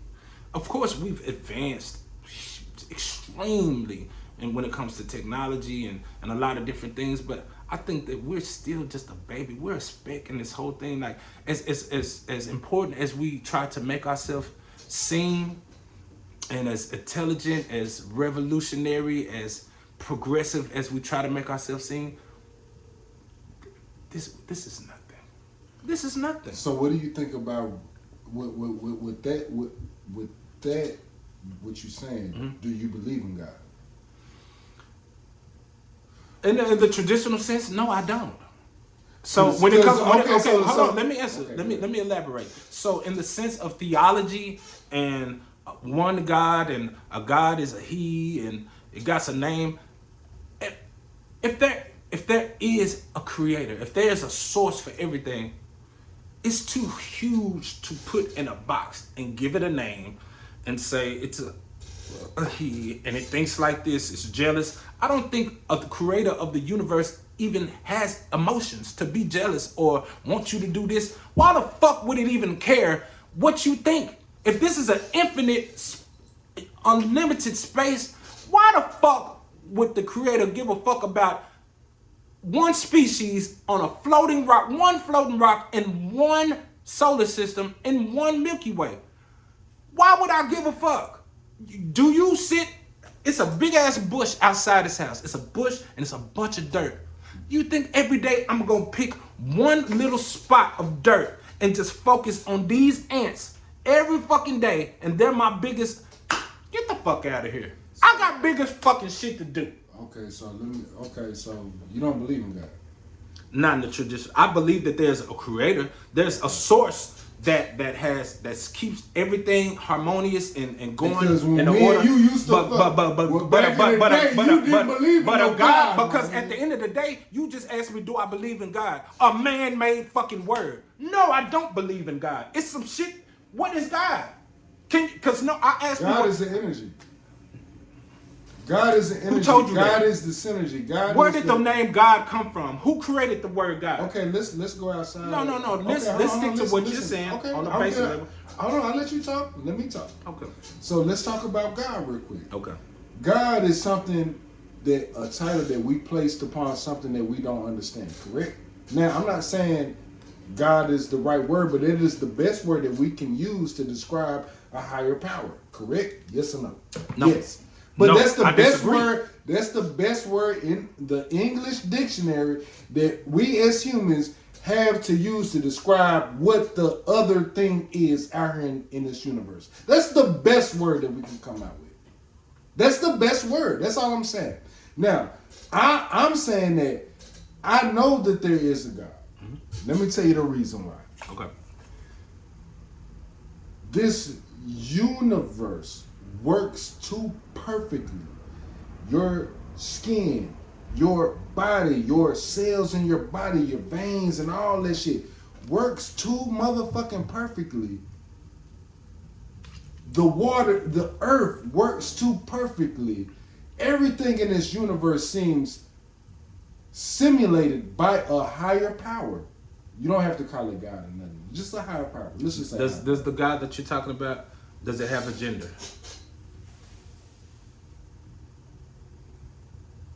No, I don't think it has a gender. Thank God that you said that. I think we're about to have a falling out. I think that God is both positive and negative energy, and you can say man and woman, and that's just science. science, you gotta have a negative and a positive to make things happen. That's where everything can be positive. Right. So, yeah, I think God is a culmination of femininity and male energy. Okay. Me personally, that's what I think. I can Get jiggy with that. I think it's a perfect symbiotic thing that's happening. Okay. Even if you look at planet Earth within the vacuum of space, if we didn't have an atmosphere, we live in a womb. Human beings live in a womb, bro. We live in the womb of planet Earth. And right now, we fucking this shit up. I've always said that. And I think that... I've always said that. Nah, real shit. I'm going to slide with you on that because you always said that. But I think that there are other entities, alien entities, that see what's going on in this laboratory, and they like, bro, they finna fuck shit up. They finna fuck shit up. Now, just because I believe in aliens don't mean I don't believe in God. I believe in something else. Right. But I think that this universe is so vast that can have other biologics, other entities that can create life as well. And they can seed life. Just because the Anunnaki came over here and seeded us doesn't mean that God ain't real. Maybe God created all this shit. Bro, let's really look at this. Mm-hmm. If you was God. I don't think I could be God. Hold on, listen. Let's just try to have a nigga conversation. Okay. If I was God and I wanted to create life, what is the best way for me to create life? Just create it and sit back and see what happens? Or for me to already know everything that is going to happen? What's the fun in that? If I was a God, I would want to create life and just see what happens. I would want to create universes, multiverses, and sit back and just see what happens. Because that's the point about being a God. What's the point about being a God when you already know everything? And I think it's just as simple as that when it comes to being a God. When it comes to being a God, creating a whole universe, it's not you creating a universe and you knowing everything that's going to happen. It's about different things going to happen on different planets. This going to be a gas giant planet. This going to be a dead planet. This going to be the planet. And you just sit back and it's just like having kids. What's the point about having kids if you got control over your whole kid's life? You want your kids, you want to give them guidance. You give them universal laws. Mm-hmm. You give your child universal laws. Hey, you do this, you're going to get fucked up. If you don't do this, you give them universal laws. But as a parent, you sit back and you just let them be until they fuck up. You spank them. But then when you spank them, you let them be who they want to be. I get what you're saying, but that's the purpose. Let me say this. Hold on. You're describing a different type of parenting. Let me say this. God is the ultimate parent of the universal laws of life. Well, I would say this. If there is a God in the way that you're, keep in mind, I'm saying the way that he's describing what God could be. I feel like that God is doing a terrible job. That God is a bad parent. He's been a terrible parent. Look at all this shit. You see little fucking babies dying and getting blown up and you don't want to do nothing? Nothing? You see motherfuckers starving, motherfuckers that believe in you, praying to you, asking you for help, and they starving. You talking about planet Earth? Yeah. Okay. You talking about planet Earth outside of a whole bunch of... Okay, but guess what? It's planet... Okay, you can have multiple kids, but goddamn, is planet Earth not one of God's kids? Yeah. Facts. So goddamn, I don't give a fuck how many kids you got. You decided to have these. Listen to what I'm saying. People. Oh, we finna go there today. You decided to have all these kids. You created this. Mm-hmm. Don't give me no bullshit on. Oh, I got so much shit to do. I got so many kids. I can't really just. Nigga, I didn't ask to be here. Nigga, you designed this shit. Be a better fucking parent. Nigga, we need your help. Bro, on Earth. I don't know. I ain't never been to Uranus. I ain't never been to Pluto. I ain't never been to Mars. I don't know what his children on these other planets. I know on here on Earth, we need goddamn me help. Where is you, nigga? Help! But that's help! Okay, so let me say this though. That's the whole part about First of all, let's use what you just used. Well, if I'm a guy and I create these You created this, and I created grandkids and all this type of shit. Yeah. If you gave them the universal basic law on how to conduct themselves, which you gave to your kids, but when you die or when you go into the next realm, or even if you're alive, bro, just because you gave them the laws doesn't mean they gonna transfer that over into their kids. Bro, hold on. I'm not understanding. What is the point of being a God of all knowing? What is the point of all knowing? You know the beginning and the end. The point about being a God is creating and seeing what happens, and you can take that into the next existence. Okay. That's the point about being a parent. That's the point about being a child. Falling down and busting your head and getting back up. That's the whole point about life. But you see that what is you're the doing whole now? existence. But do you see what you're doing? Right now, you describing to me, and correct me if I'm wrong, you're describing to me of what would it be like if you were God. You're giving me a description and a perspective on if you were God. There's billions of people in the world. You think that you might have a lot of people that agree with you. I don't agree with you. It might be some people that don't agree with, because guess what? Every individual has their own perspective of what God is. Right. So you telling me about how you... So what's your perspective of God then? My perspective, If you don't my believe- perspective of God is that God might not be real. There might not be a God. This shit might just be fucking luck of spontaneous shit that is in order, and we can't fucking explain it, but we like to come up with things to make ourselves feel more comfortable about where we gonna go when we die, because we know that we cannot be immortal.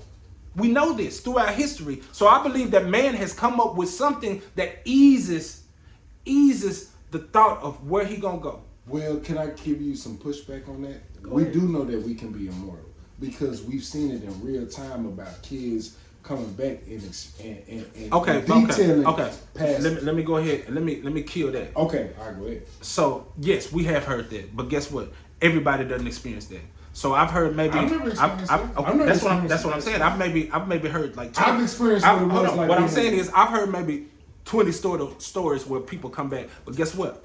I don't have that story. So guess what? That's something that's minuscule compared to what I'm saying. Yeah, there's some people who said that they done came back, but guess what? Everybody hasn't experienced that. We know that we are born into this world and we have an expiration date. We are perishables. Just like when you go to the store and they say, keep your perishables in the refrigerator, they're going to expire. We are perishables. We're going to expire. We got an expiration date. We're going to die.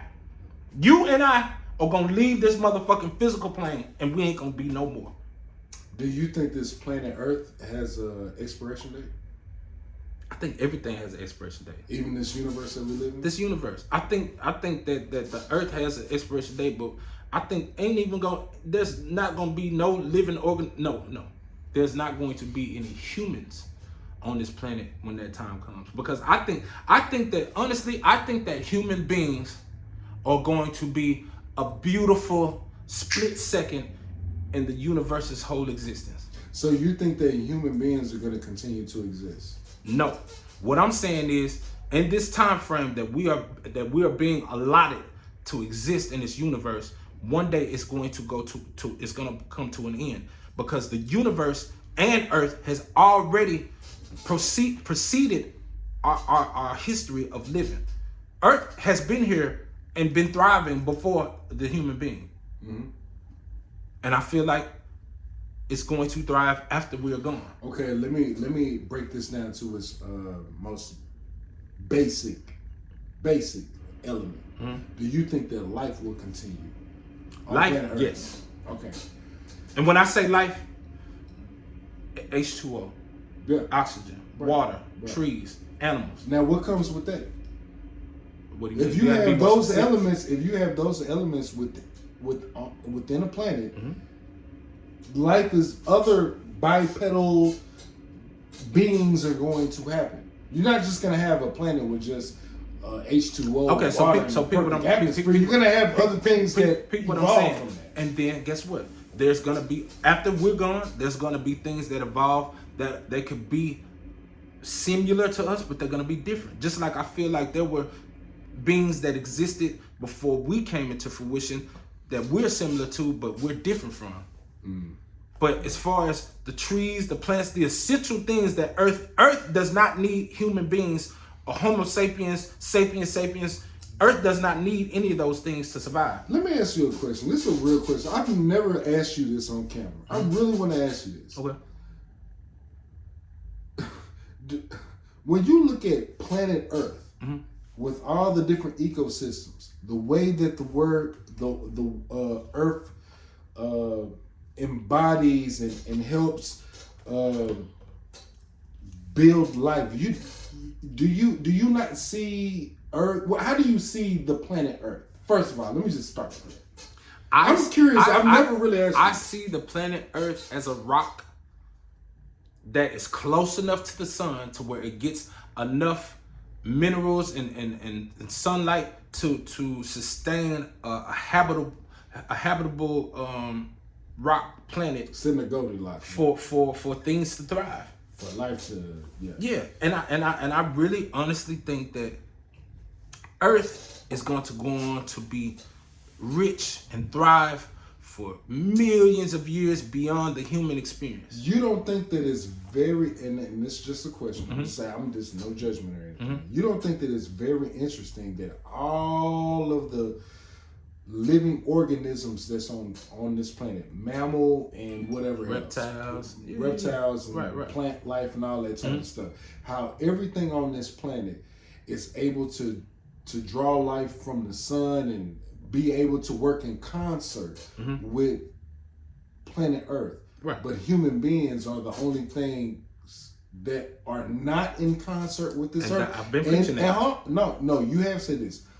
And so if everything outside of human beings are able to work in concert with this planet Earth, why do you think human beings are here?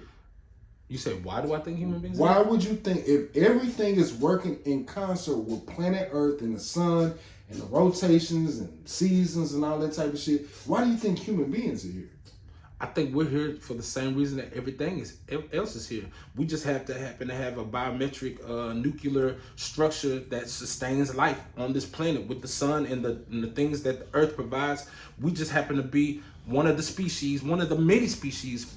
There's been plenty of species that has survived, thrived, and then been vanished in extinction on this planet. And I think that we just happen to be one of these. Many hominids. Right. Yeah. I think that we are one of those few species out of all species. I really don't even see us any different from a lot of primates and things of that nature. Like, we've just... Do you believe in evolution? To a certain degree, I believe in everything. But to a certain degree, I feel like, nigga, who knows? That's one thing about me. I can come up with a lot of theories. I can have an intellectual conversation with people. But I will, at the end of the day, I will always say, regardless of what I've said, regardless of these great theories and how intelligent I may sound, because of course you can tell by the conversation that we don't sound intelligent we're well read. We're obviously aware of a lot of different topics, but I don't know anything. I don't know anything. This is the thing. We're not well read at all. I can't speak for him. I'm well read. I'm very. I'm not trying to talk about your intelligence. I'm not trying to. No, you're speaking for yourself. I'm just speaking in the for yourself. You're speaking for yourself. All right, I'm speaking for myself. My bad. I'm sorry. I'm speaking for myself. In the whole existence of this universe and what we know and what science cannot explain, and the direct influence of governments that have tried to hide information, we don't know shit. With the direct influence of the government and religions trying to hide information from us. I was today years old when I found out the first person to ever fly a spaceship, a plane in the air, was a black person in Louisiana. I was today years old. He has a whole monument that they just did. How did you find out about it? I found out about it on TikTok. And I researched this. What is that? The internet, right? Yeah. And I've been telling him that we use excuses about not knowing information, not having the resources. I said, we got a phone We live in the information age. This nigga just found out that there was a black man that was in the first airplane, spaceship, whatever case may be. No, what I'm saying is that I'm about to say, what I'm saying is don't act like what I'm saying is you found it on your phone. As I've always been preaching, we live in the information. There's no excuse. Anybody who has a phone, there's no excuse to be uninformed. Hey, I'm gonna be real with you. That's why they're trying to take TikTok out of America, because it's a lot of information being placed on TikTok that is really eye-opening shit that I didn't. But this is the thing though, because you said it before. A lot of people with TikTok, they wishy-washy with it. Because 1 minute they'll be like, "Oh, I found so many things," and then 1 minute, "Oh, the Chinese, this is the way of." Which one is it? Which one is China's TikTok is totally different from American TikTok. Everybody's China TikTok. Don't play that Everybody's bullshit. TikTok. China is a dictatorship when it comes to everybody's TikTok is different. Yeah. You only speaking no. From the perspective of an American citizen. Because real shit. Because I was having a conversation with my cousin, and I was like, he was sending me stuff on TikTok in my inbox, and I'm like, he's sending me comedy shit. And I'm like, bro, I'm sending you real live information. Like, bro, you can Google this. He's like, bro, that's not my time. That's not my. Because guess what? One thing about the internet that people have to understand, when people like, oh, I don't see that shit on my timeline, or oh, that shit, the way that they set up these programs, it's programmed to follow what you like. It's just gonna, whatever you're into and you're looking up and you're talking about, that's what's gonna pop up on your timeline. So if you say, oh, I didn't know about that, it's because you're not seeking that. If big booty bitches pop up on your timeline all the time, you need to stop liking big booty pictures. You put me on game. If you click on sports and liking sports all the time, that's more than likely what's gonna come on your timeline. If you looking at food, clicking on food, it's an algorithm.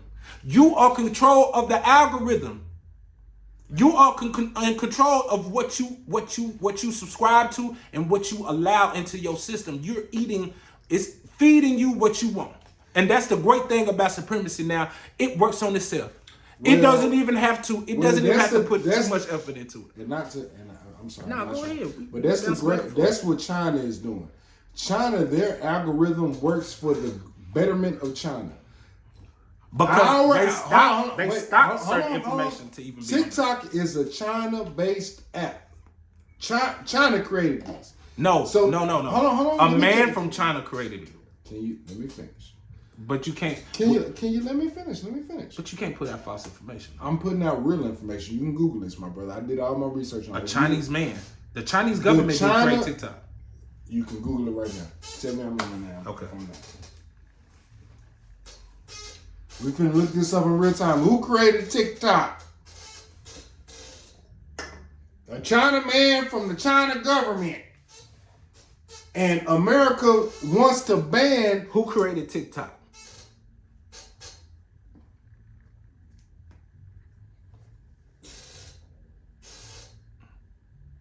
Okay, I guess I gotta type it in.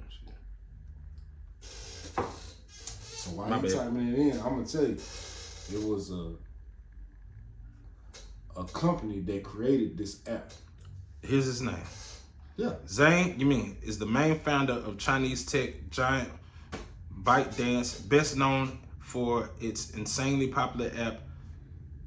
Thank you. Okay. A Chinese man. It don't say nothing about the fucking Chinese government. So why is our government trying to ban TikTok? Why is our government banning niggas?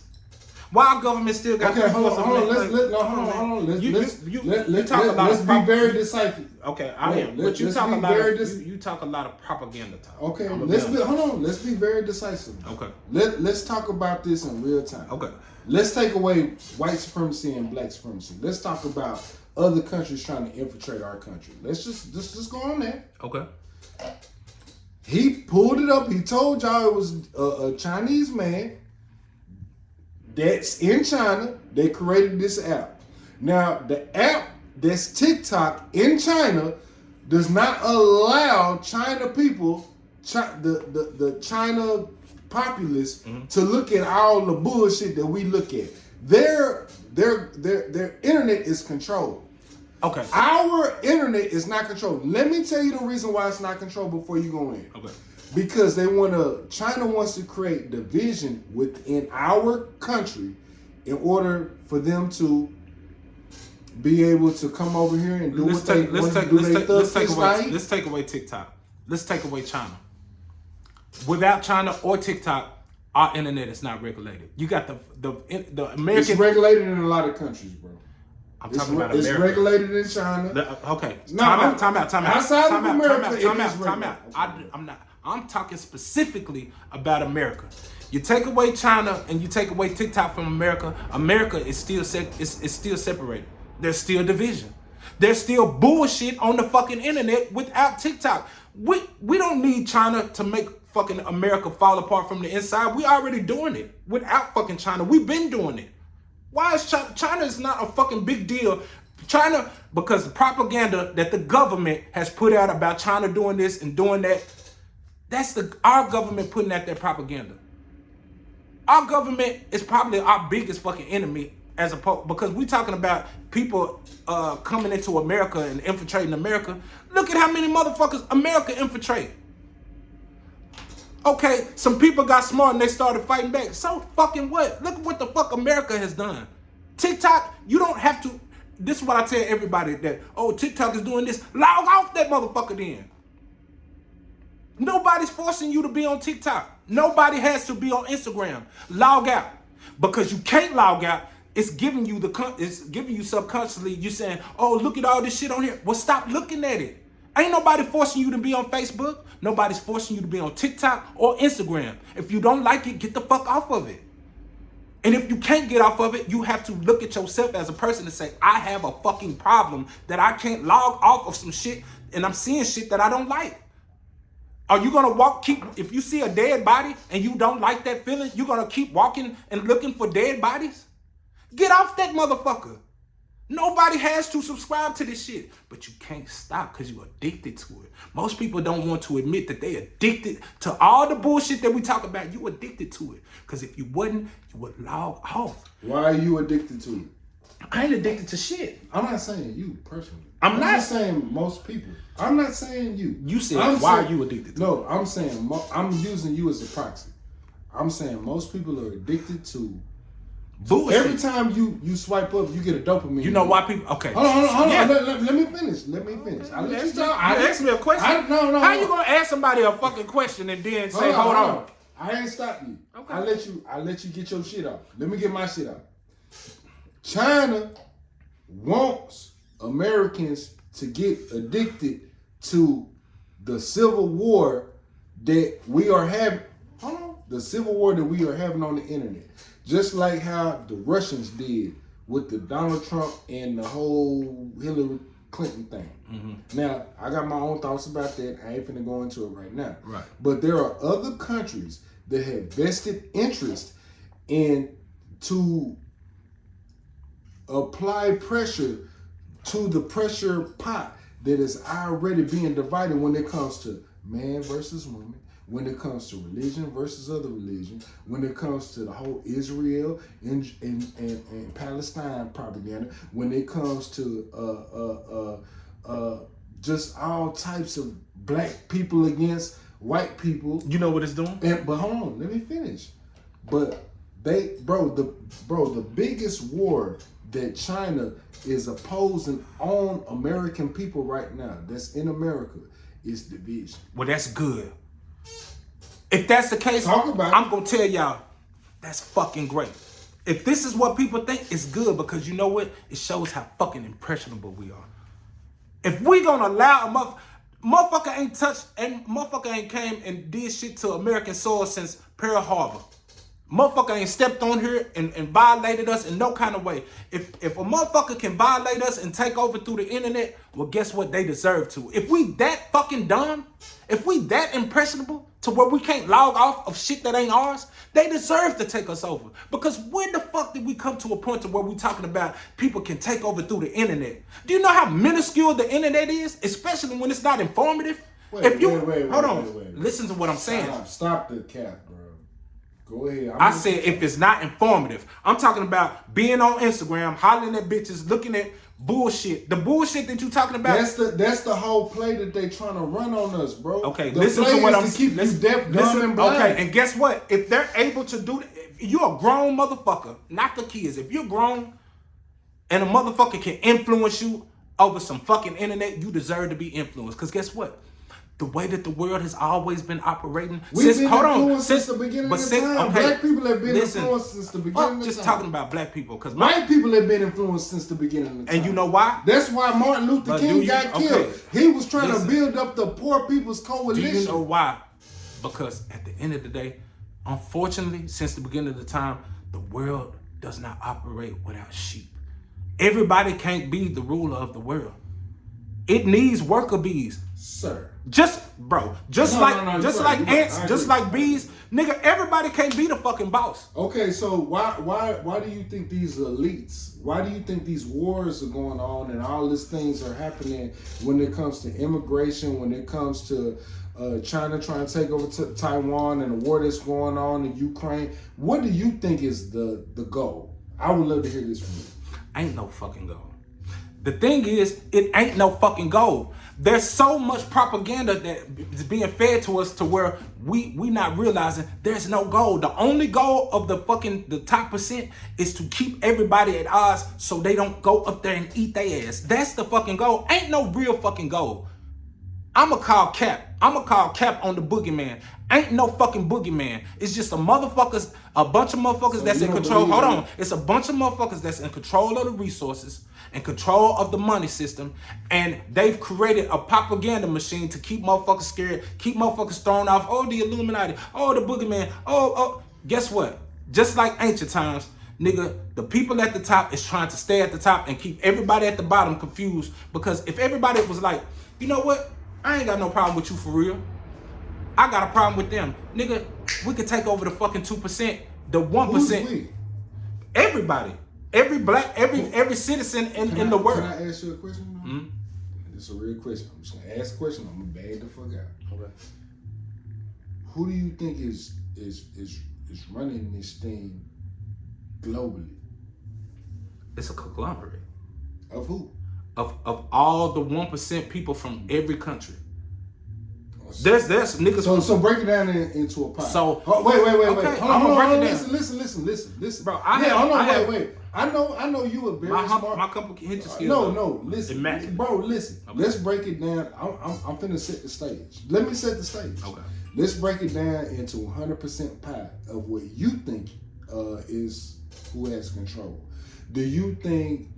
What control do you think China has, America has, Russia has, BRICS, NATO, and the deep state, the 1%, and the UAE? I want to hear your so part. that's a lot of things to. I'm just saying, but break down your pie. I feel like America probably has the least pie out of everybody, because America is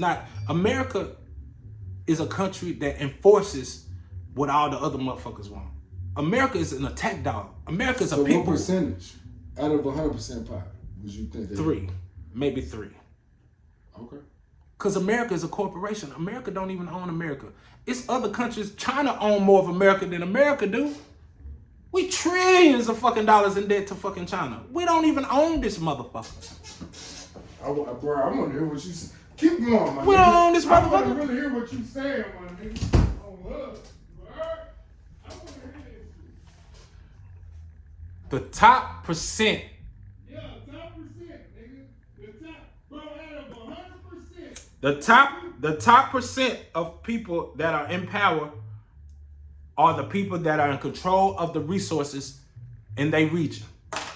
So we talking about the Emirates, the Saudis, Europeans, certain Asians. It's a lot of people that's at the 1% that sit at the table and they come up with this grand scheme of how they're going to make things flow. And as long as we all keep each other at the top, and even though we might get into it, just like me and my friend PG, we might get into it. But at the end of the day, if it's some other motherfuckers that's coming along trying to stop whatever we have going on, we're going to patch things up real quick. So I'm not exactly sure on what he's wanting me to elaborate on, but I just think that you got Emirates. Okay, break down your pie. That's what I'm saying. You got. I don't know exactly who owns the percentage. All I Well, give me your all best I know is that you have certain Emirates and Saudi Arabians that own a lot of natural resources and oil. They are in the 1%. There's a lot of Asians and that's in tech. They at the 1%. There's a lot of Europeans that cultivated the banking industry. They're on the 1%. It's a lot of people that's in the 1%. It's not one thing one thing that keeps everybody thrown the fuck off is this white supremacy does exist. But now it's more of a boogeyman than anything because supremacy exists everywhere. There's supremacy everywhere. There's every ethnicity is white supremacy. White supremacy exists globally. What the Israel And guess what? There's black people that are Christians, right? Because of oppression, right? Yeah. But motherfuckers don't want to talk about the slave trade that the Muslims started. Oh, people forget about that. There's oppression every fucking where. That's one thing. One thing I'm doing is even though I acknowledge white supremacy in America, I'm not allowing it to be such a boogeyman to where I'm scared to get out the bed because I feel like I don't give a fuck about that no more. Okay. It does exist, but to the point to where the moves that I make and what I'm doing, it's not gonna it ain't gonna stop me. Let's break you down. break it down. No, I want to hear. I really want to hear your perspective on this because I'm curious to know. Okay. What do you think is the pie that is broken I just down? told you I don't know. I told you I don't know. You cannot force something so out of me. I'm gonna break it down. Okay. Let me tell you what the pie is broken down into white supremacy. This is my thoughts. So I thought we was talking about the 1%. Globally. Oh yeah, the one, bro. What? So you're saying because I'm talking about the 1% as far as everybody that's involved in the 1%, but you're talking about specifically. Is 1% not white supremacy to you? No. Okay, well tell me what. Because white supremacy does not own all the oil and resources in the world. White supremacy has to have what I'm saying is white supremacy has to have somebody that's in what's this shit called? A crime partner. White supremacy can't do all this by themselves. They don't own everything. Why do you think in geopolitics, why do you think American presidents, they go and meet up with the Saudis and shit like that? Do you think they doing it just because they want to be friends, or they doing it because the Saudis have those resources? Okay. White supremacy is not ruling the world by itself. Okay, so white supremacy is not ruling the world. That's what you Not by itself? Okay.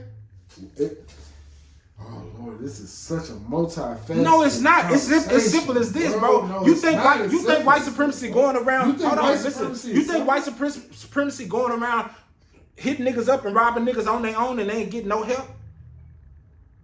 Ain't nobody in concert with them. You think white supremacy? That's the thing. We give white supremacy too much fucking credit. What do you think? Okay, so let's start. White people is not doing this by themselves. Okay. White people is not doing this by themselves. Hold on. I'm gonna ask very specific questions. What do you think that white supremacy is in control of globally? Maybe 30%. No, tell me. Okay, 30%. And what do you think that 30% consists of? Majority of the banking industry. Okay, so you would give, if you say 30%, what would you give that percentage of the banking industry? What would you say, banking? 15? Maybe. Okay, so you believe that white supremacy is only, they own all of the banking systems, and you believe that they only own 30% of that, 15% of it. Okay, this is what I'm saying. I'm asking. What I'm saying. I'm feeling right this shit down, bro. What I'm saying is, what are you talking about, my boy? there's a percentage of families in America alone, okay, that owns a lot of resources and money. There's a lot of families. There's a group of families in Europe that owns a lot of resources and monetary. There's a percentage of families in Saudi Arabia, in different places, Africa, and all different type of places that has traditional wealth and power that have all collaborated in concert with each other to keep that power for over all these years or centuries, whatever the case may be. But my thing is, white supremacy cannot exist without the Saudis. White supremacy cannot exist. Do white people what do white people own in Saudi Arabia? Bro, do you not know the? No, I don't know. I asked you a simple question. What do white people own in Saudi Arabia? White people own in Saudi Arabia the protection of the Saudis when it comes to them giving us oil. We giving them protection. And what did I? protect Okay. them. And what did That's I? a literal Okay. fact. What did I say? America is a attack dog. That's what we use for. We use to protect all the 1% interests of the whole world.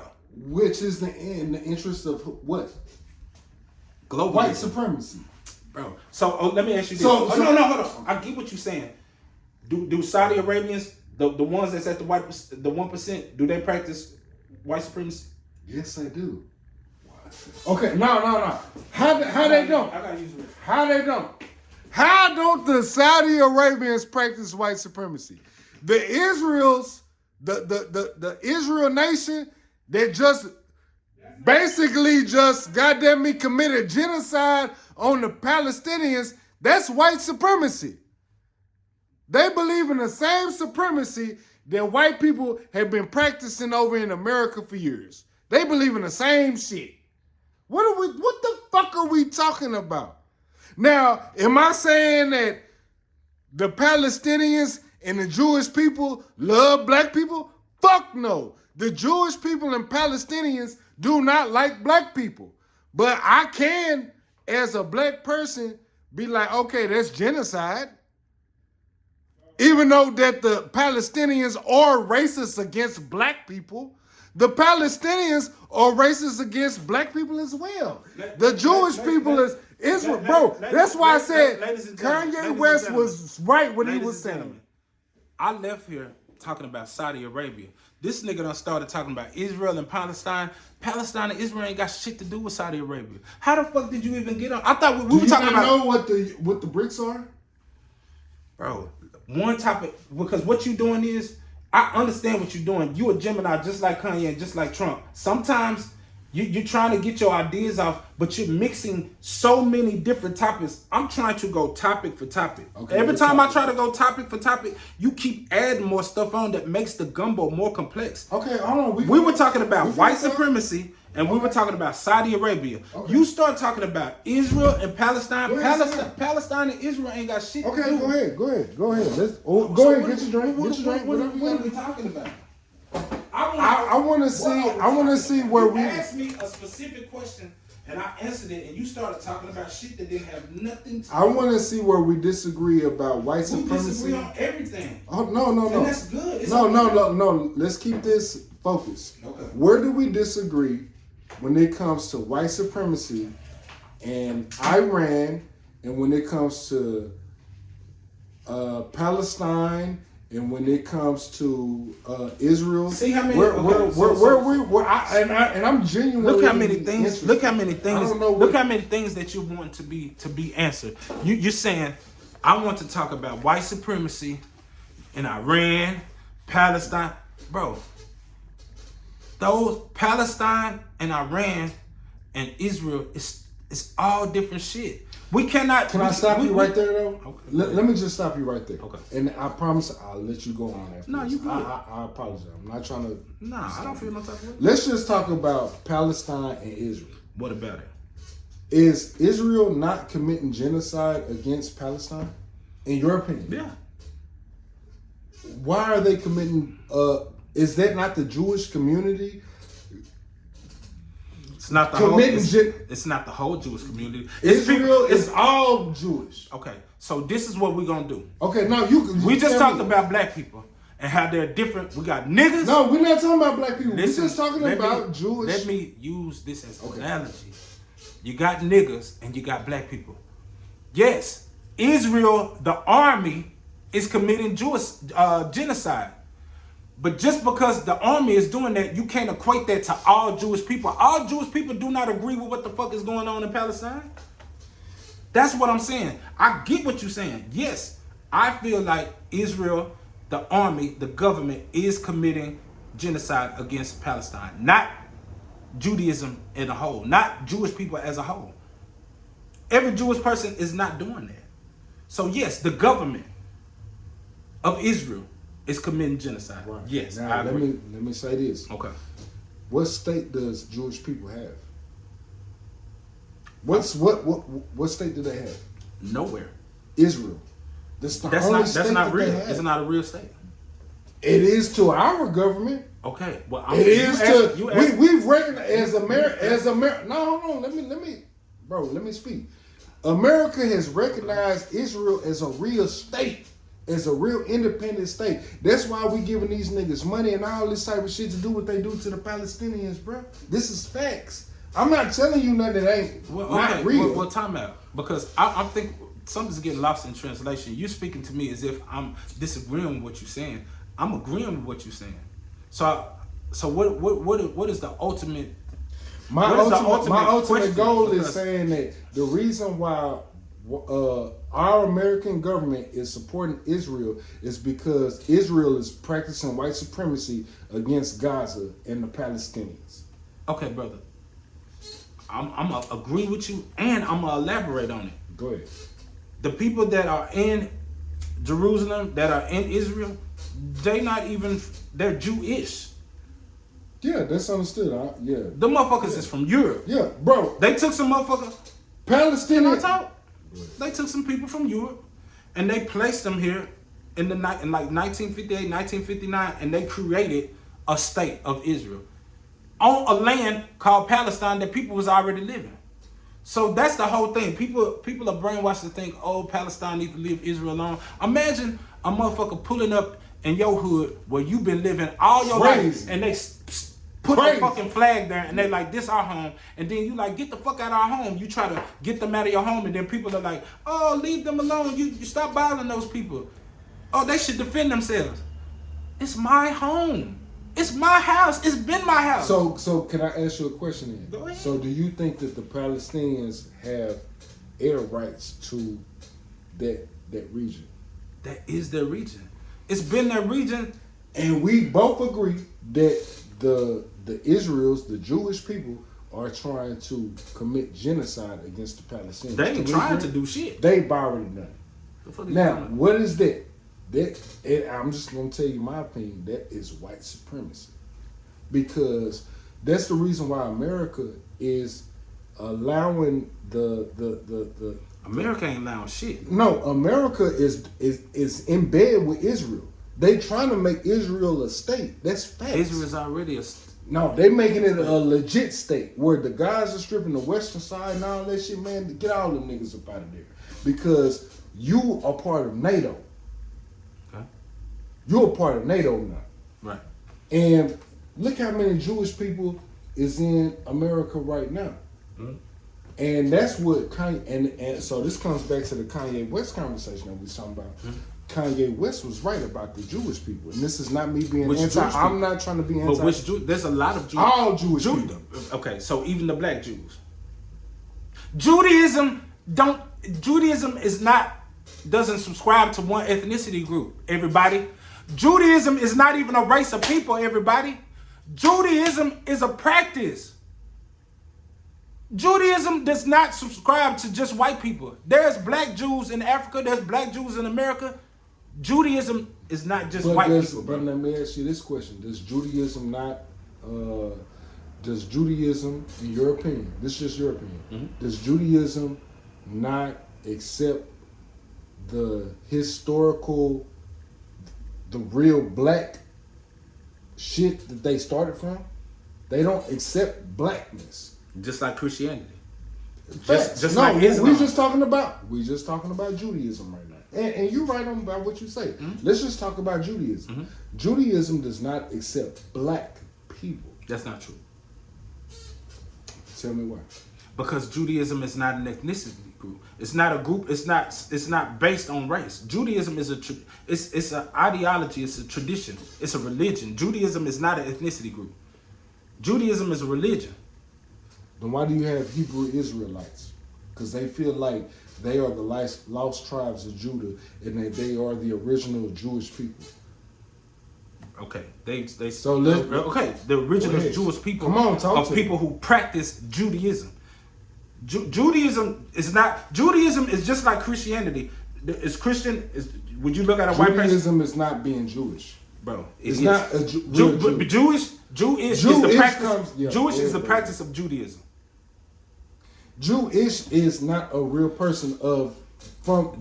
Judaism is not a real person. Okay. So it's a practice. So let me answer this question. Okay. According to the Hebrew Israelites, What about and according to what you know from the research that you done did, Mm-hmm. who are the true Jews? people from the African diaspora?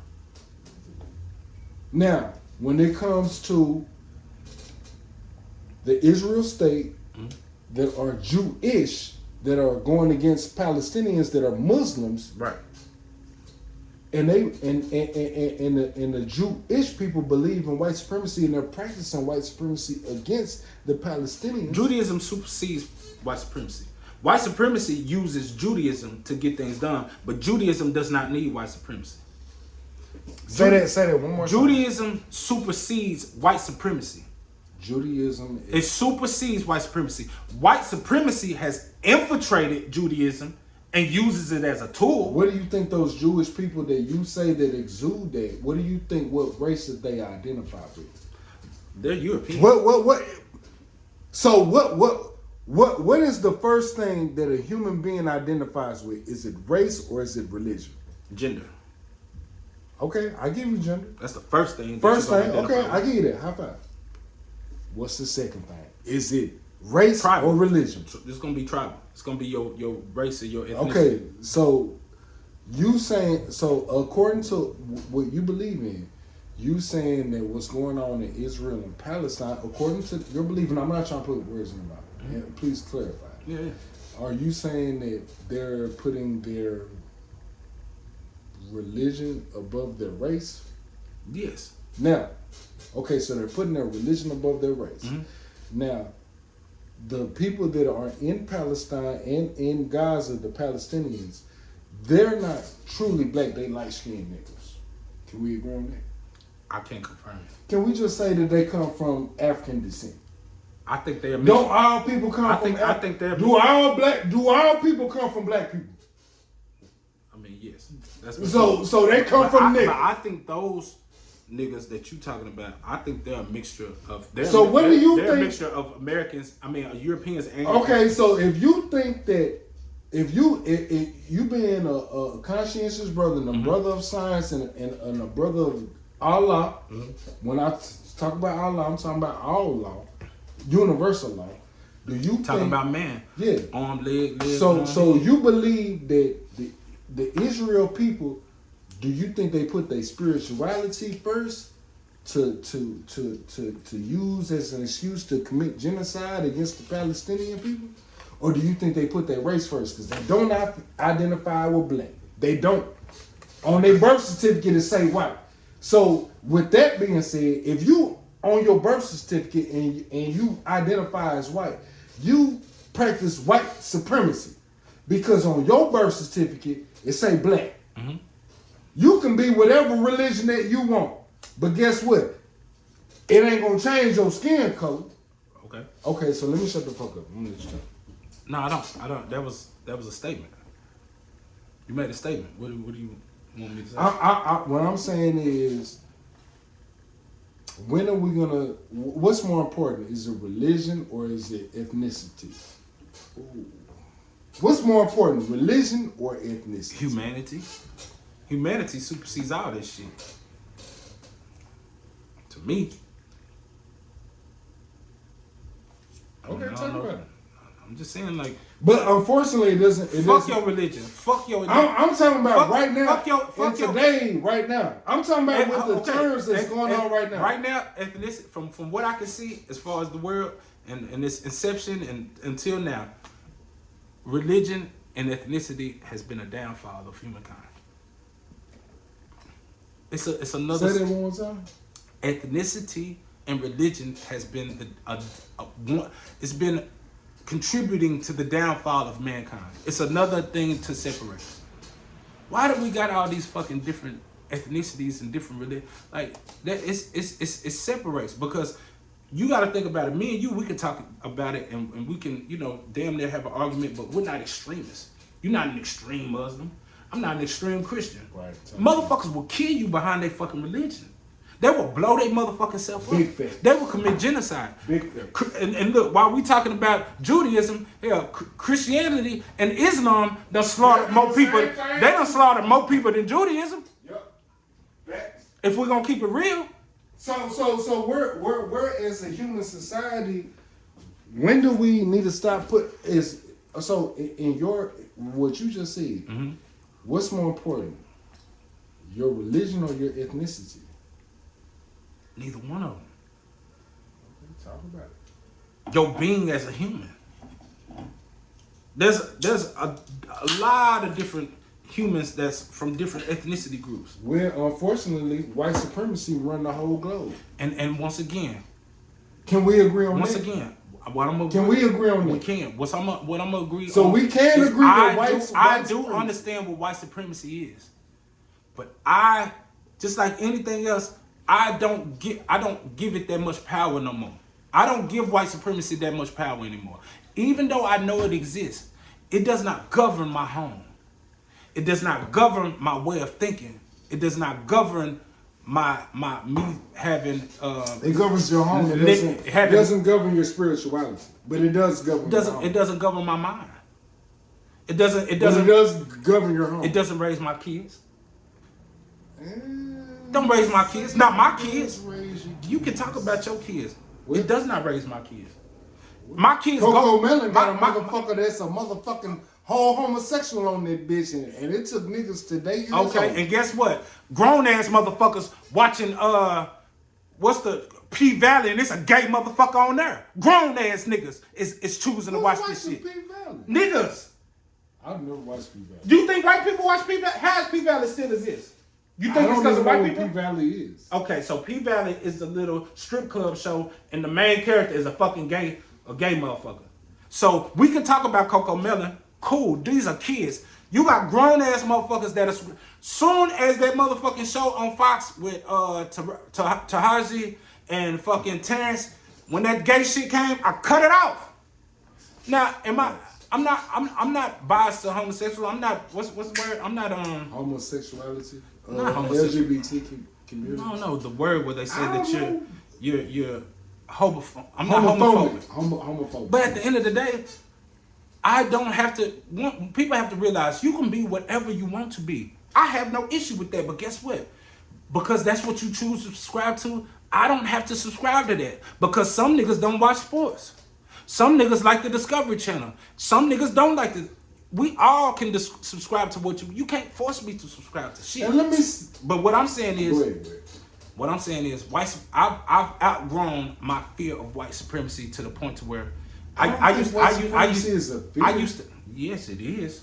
To some people, it's a fear because people have died because of white supremacy. Fred Hampton has died because of white supremacy. Malcolm X has died because of Martin Luther King. Yeah, but who's fear? Who? Okay, go ahead. I want to hear this. Some people fear the government. Nigga, okay. For instance, I know niggas right now that'll get pulled over and get the panicking.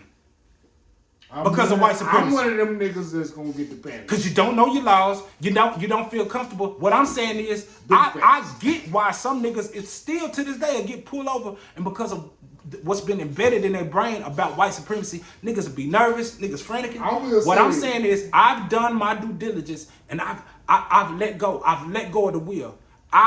I have taken control of my life. I don't let no fear mongering. I don't let niggas can call me, oh, the world about to end. You see the bunkers, blah, blah, blah. It's a lot of people who called me about the movie that the Obamas put out. Guess what? I used to be like that. There's nothing wrong with that. That's one of the stages of enlightenment. You go through the stage of fear. You go through the stage of the Illuminati, learning about that shit. You go through different steps of enlightenment. And then once you get to the last level of where you're like, you know what? I don't know what's real. And guess what? I'm not going to allow it to change my energy. It is what it is. What I can control, I control. What I don't, I don't. I'm not going to live in fear anymore. I walk around free as a man, not a black man. I walk around free as a man. And my spirituality and my mental and my mental. Well, now this- I do identify as a black man second, but first I'm a human being. Well, this is my opinion, and this is just my thought. I love what you just said. That was powerful, my brother. Okay. I ain't gonna lie, that was some powerful shit. But I'm gonna say some. I'm gonna give you a different perspective. Right on. Ain't nobody free. Freedom is an illusion. Freedom is a motherfucking illusion. Now let me keep going. I'm not stopping you. You think that just because you a millionaire and all this type of shit that you can't get touched by them people? No, you can get touched at any time if you're not playing into the propaganda and the thing that they trying to get you to preach to everybody else. You don't have no freedom. Nobody has no freedom. If everybody had freedom, you wouldn't have the most of the population working regular motherfucking jobs that's working for fucking companies that make billions of dollars and they can't afford to give their motherfucking people a goddamn $17 an hour. You don't have no freedom. You have the illusion of freedom. You don't control the information that you get. You don't control that. You don't control your wage. You don't control who you vote for. You don't control the laws or the policies. You don't control, nigga, you don't even control who your kids fuck. You don't control shit. This is just my opinion. I'm not talking about you, my brother. I'm talking about the majority of niggas. You don't control a goddamn thing. And this just ain't with niggas. This with white people too. You don't control a goddamn thing in America or globally. It ain't just about white supremacy no more. That's why they killed Martin Luther King, because he was trying to bring the poor people coalition together against the rich.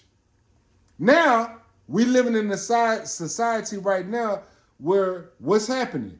They bringing in all these immigrants.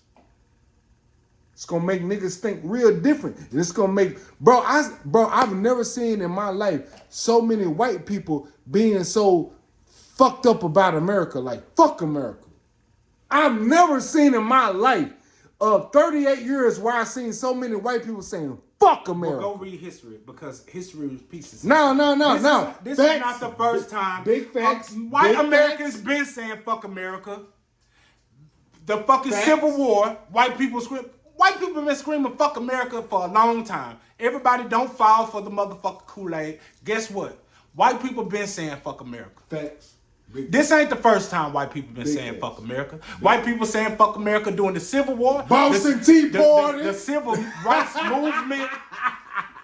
Shit. Nigga, what you think when them slaves, they was trying to, like, oh, we don't want slaves. But you gotta and y'all understand think Abraham Lincoln was trying to free slaves because, he didn't want to free it. Nigga, it was business, nigga. Yeah, no, I agree with It you. was big business, my definitely nigga. business. Bro, every war that was ever fought in America and every other country was because of business. Oh, I asked him the other day. He was talking about, the Vietnam War, we got our ass kicked. I was like, think about all the We resources. lost every war. But we no, lost we didn't lost every every war. war. Outside of the Revolutionary War, bro, we done lost every war. We lost the Vietnam War. We lost World War I. We lost World War II. We lost all them wars, bro. Whoa. Facts. No, we Big didn't. facts. Bro, Tell me how we won. We won World War I. How? And World War II. How? Why do we go to war in World War I? In your opinion? Nah, bro. No, I'm just saying you said we won it. We went to war because of Joseph Stalin and Mussolini. Americans hold have. on. Okay. Because All right. you miseducating the people. I'm not missing. So Mussolini and Joseph Stalin gathered a coalition, and they was bullshitting. America, Britain, a lot of different motherfuckers got together. Who do you think won? So who won America? Why? Who won World War I? No, stop saying You want me why. to give you No, my because, opinion, or because you I, gonna tell your I opinion? want you to stick to not why nothing happened. What was Who won World War One, bro? We beat. Bro, I'm not. It's America. Who was we fighting? Listen. Who was we fighting against World War One? Tell me. Mussolini. Joseph Mussolini Stalin. from what? What country? What was Joseph Stalin was the Soviet Union. Do you think Okay, no, keep telling me. Okay, I'm trying to figure out why did we fight World War One? You tell me, PG. Tell me. Because I said I don't give a fuck why. I'm saying that NATO, including America, won. You said that we didn't win World Why War did One. we get into a war with World No, War One? did we win World War One? That's the question. No. Did we win World War One? Yes, bro. How? Okay. Because we beat the people we beat communism. It was about communism. There's some fake shit motherfuckers made up a word called communism, and we was fighting communism. Didn't we? Okay, so Japan, they bombed Pearl Harbor. What the fuck did we do? Hold on, listen. I'm finna put all this shit to bed. World War II? No, it's it's not not. World War It's One. World War One. What is World War One about? Bro, you tell me, bro. World War One was not about. Do you know Germans. when? Do you know when Japan? When did Japan? What was hold World on, War hold on. One? Time out. When did Japan drop the bomb on World Pearl War Harbor? Two. World War Two. How much you want to bet? You got $20? You got the phone right there, my nigga. World War II is when we dropped the bombs, my nigga. That World War, and that wasn't even a World War against motherfucking me, bro. The first World War was against the Germans. The second one was No, the second war, World War II was against the Nazis, bro. Fuck is you talking What was the first one then? When? This nigga said. Yeah, we World doing War- this in real nigga time. Said, We fucked nigga up. said World War One was about. What was the first World Germans. War about? World War II was about the Germans, my nigga. It was about World War II, yeah, but you yeah. been- What but was you- World you War been One saying about? World- I'm asking you. Okay, I'm finna show you. And let me know. I know what it was. I want to see what you know. You gotta look it up. Yeah, Well, just say it then. No, Why you tell taking me through this No, rigmarole? go through That's it. being condescending. I'm a You condescending. being condescending. I'm a condescending What war ass did- nigga. America drop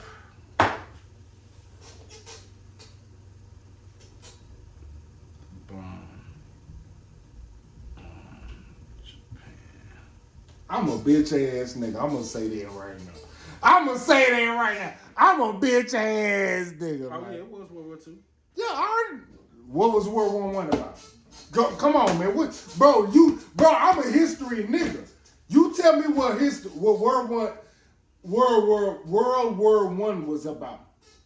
You tell me that.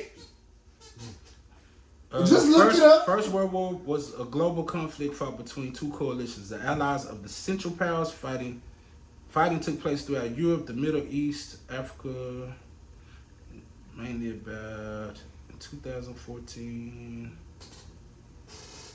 What was the reason for World War One? The immediate cause of World War One that made the We having a real good discussion right now. imperialism, materialism, and nationalism was the assassination. It started because of the assassination. What countries did we go to war? What countries? Archduke France Ferdinand of Austria, Siberian nationalist terrorist group called the Black Hand, sent to assassinate the Duke.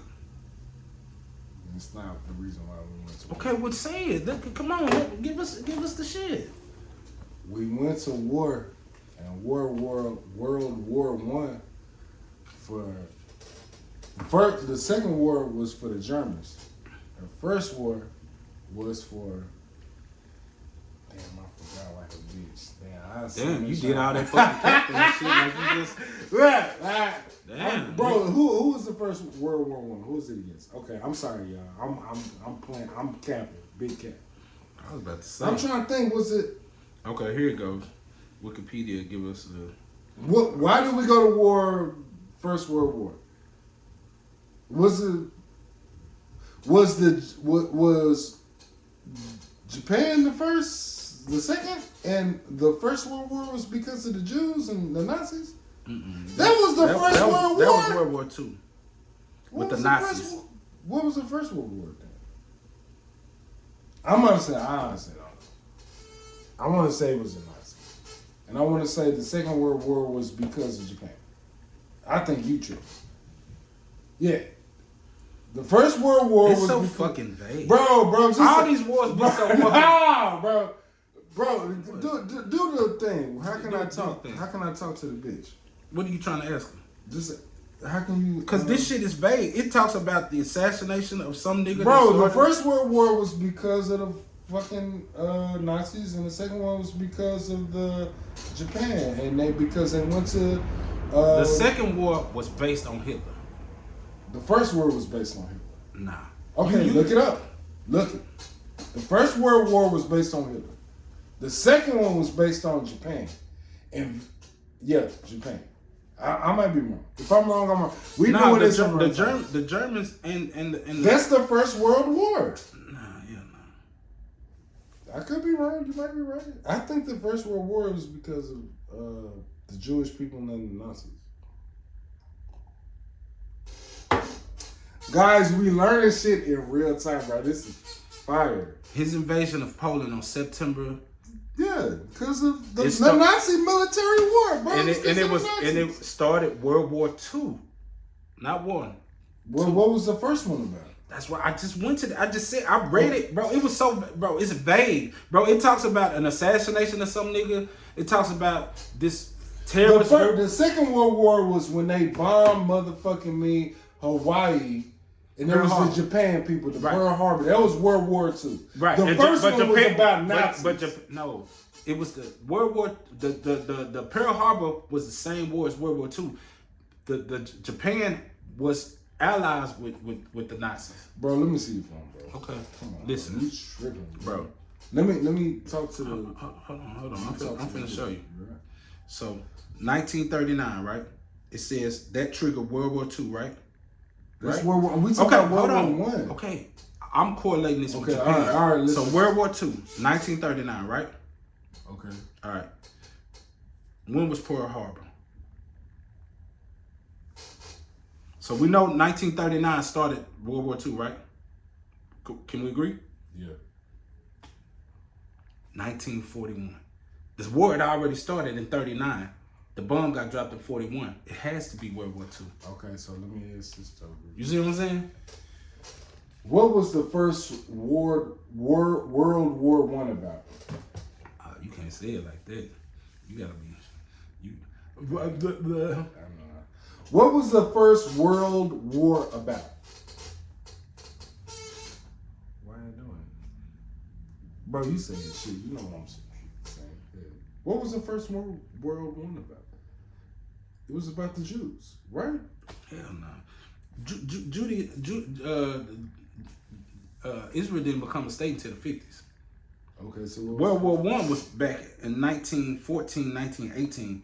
This predates 1939 and 41. Okay, click on that. What was World War I mainly about? Bro, I just talked, bro. World War I was known as the Great War, started because the assassination of the Duke, bro. I'm saying, bro. I just sat up there and went on Wikipedia and I read it. And what I'm saying is, what I read, there's different. So that was about the Nazis and shit, right? No, the Nazis. Okay, was so World what War was II. World War II? World War II was about the Nazis. Let me see this one. Bro, I thought we just. World War I. Hold on, time out. Are you picking up what I'm putting down? Let me see.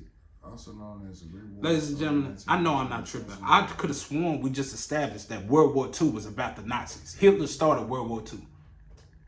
That I do know. The immediate cause of World War I that made the aforementioned.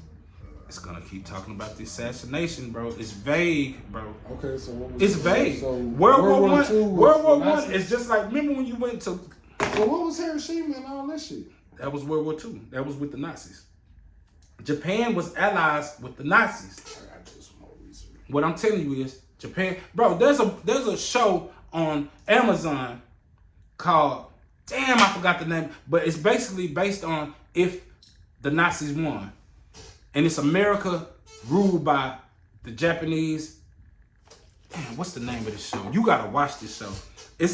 It's basically a word. So the first World War was because of Nazis, and the second. No. Stop saying that, bro. What was the second? The second war was started by Hitler, and it was about the Nazis. And Japan was an ally with the Nazis. So this war started in the World War II started in 1939. Just get these dates. World War II started in 1939 because of Hitler invading Poland. That's how it started. Then later, 1939 is where it started. In 1941, Japan because they allies with the Germans, with German Nazi, they bombed America. Now, World War One started in 1914 and ended in 1918. That's 1914, 1918, First World War. Second World War, 1939 is when it started. So that's... So what about not Hiroshima? Hiroshima was World War II. And that was for the Nazis. We bombed Hiroshima because... It wasn't because of Nazis. No, it's because Japan, being allies with the Nazis, they bombed Pearl Harbor. And then in return, we bombed Hiroshima. But that was World War II. So that wasn't about the Nazis. The first war was about the Nazis then, right? So the first war was about the Nazi and the second war was about I don't know, Japan. Bro. And at the end of that, I don't know if I'm trying to be funny, bro. No, I'm not trying to be. This is my seventh time saying this. Okay. So World War, hold on. World War One started in 1914, ended in 1918. Didn't have shit to do with the Nazis, because the Nazi Party didn't even exist back then. So Japan first, and then the Nazis second. No, Japan and the Nazis are together. Japan and the Nazis were an ally. The Hiroshima, Nazi, Pearl Harbor is all the same war. World War II.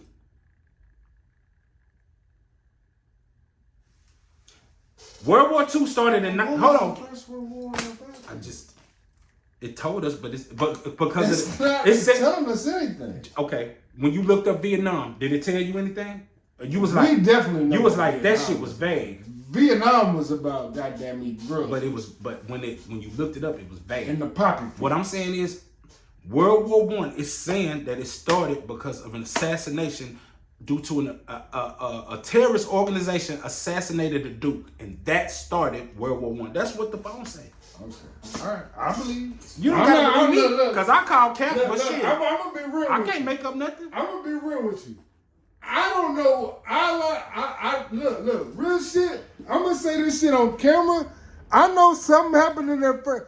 I'm thinking that World War I was the motherfucking Nazis ass niggas. World War II was the Japan ass niggas. Japan. Am I tripping? You are. Man, come Japan on, and bro. Germany was allies in World War II.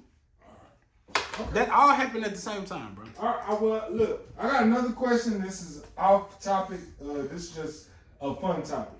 Hold on. This nigga like to argue, y'all. Go ahead and talk to the people. He likes to argue. I don't understand why. Now, keep in mind, I was wrong about certain dates and certain things, but I'll at least admit that I'm not going to keep asking the same fucking question, trying to solidify my ignorance. I'm not the smartest person in the world. I'm ignorant to a lot of stuff. You know, am I knowledgeable on a lot of stuff? Yes, of course. I feel like I'm more knowledgeable than a lot of people, but my ego is not so big to where I can say, you know what, you were right, I'm wrong. It's that simple. Hey, ladies and gentlemen, we talking about geopolitics, which I think a lot of people, not just black people, a lot of people should be more interested and do more research and educate themselves about geopolitics, not just the politics that affect you and your own nation. Be aware of everything that's going on in other nations as well, and that's called geopolitics. Fuck what this nigga talking about, man. We finna have fun right now. I got some good, fun topics. Okay. You gonna slide with me? Let's slide. Let's go. All right, first fun topic that we finna have that's going on in the culture: BG snitching allegations. How do you feel? What's your opinions and all that? If he is snitching, niggas been snitching since jail. Since the inception of jail time and prison time, niggas been snitching. It's nothing new. It's just to the point to where people held not snitching in such a high regard, and then we live in an information age. Most of these niggas that people looked up to for not snitching, we found out that they are snitching. So if he is snitching, oh fucking well, everybody else is too. That's how I feel about it. I think that we need to stop using what goes on in jail as a thing that's going on in the real world. The real world is different. And that's Cause niggas snitching in the real world. Cause niggas tell every day. Big facts. Big facts. Niggas tell every day.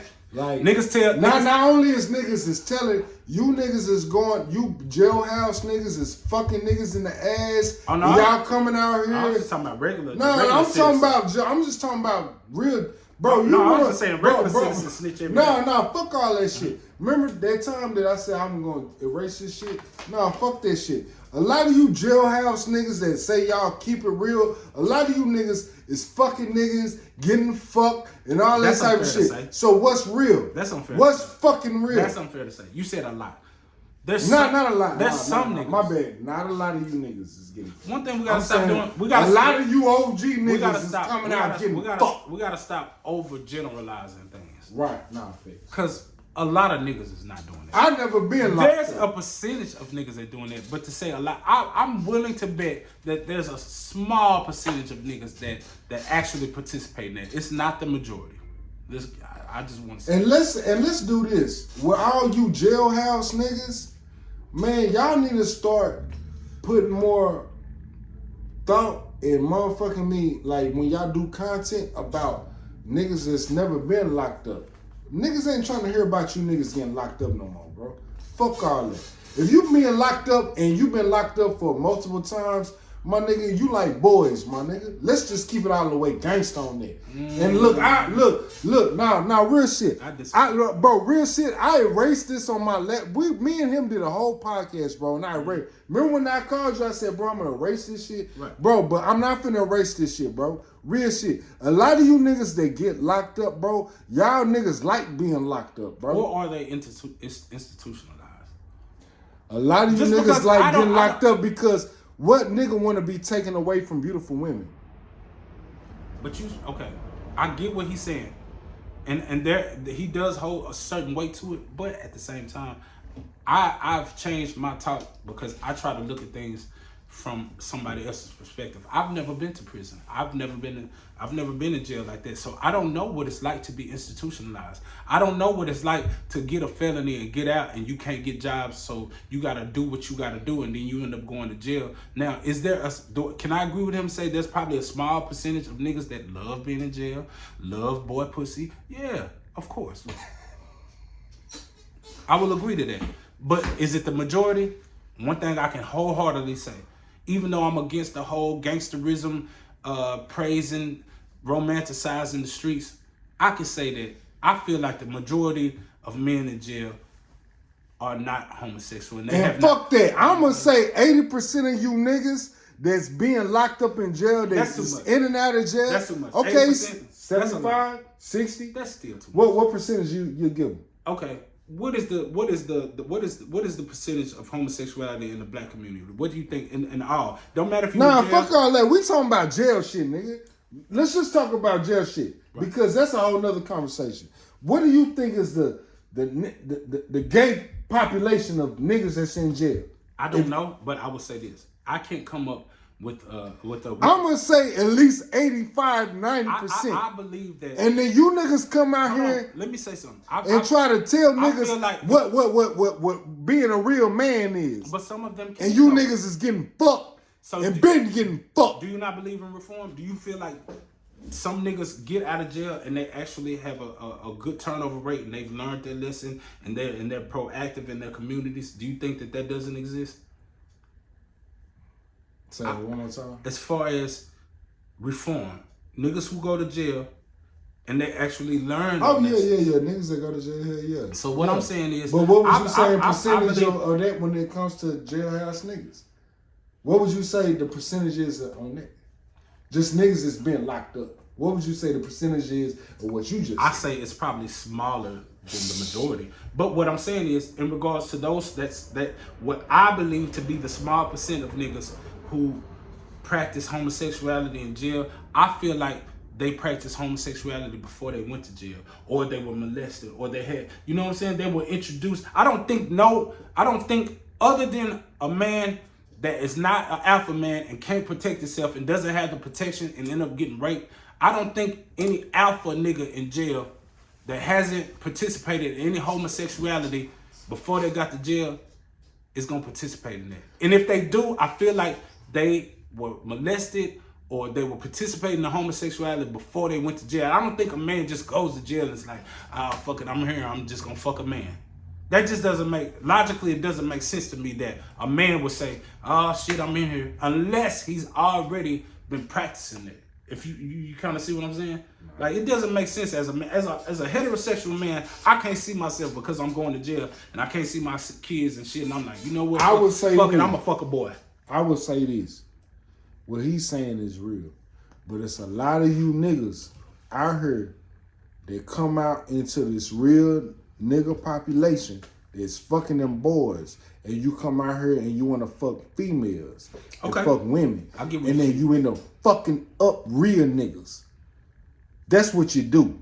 You populate. You fucking up the pussy population. No, hey, can we agree? Real shit, because you niggas can't keep it real. And if you want to fuck with them boys in jail, you need to stay over there, hoe ass nigga.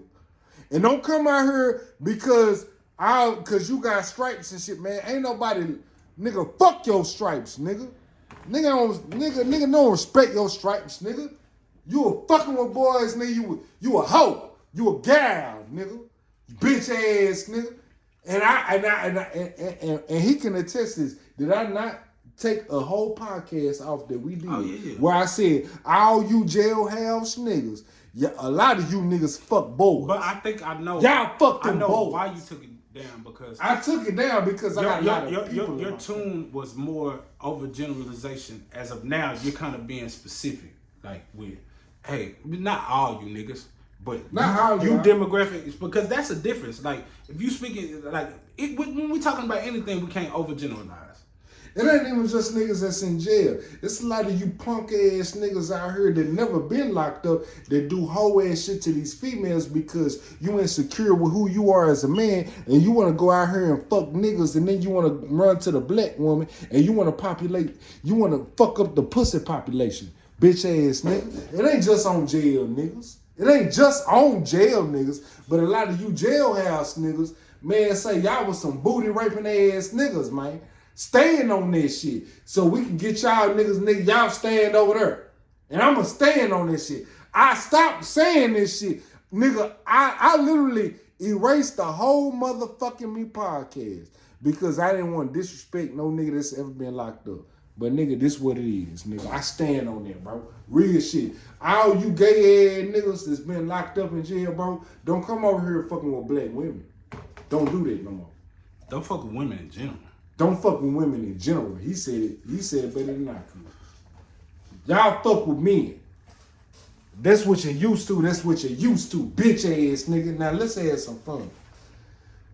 So I got a couple of topics. Let's just have some fun on it. If you don't want to speak on it. Let's do it. BG snitching allegations. I'll say it once again. If he is snitching, he ain't the first one. So let's move along. Let's let the people know. What?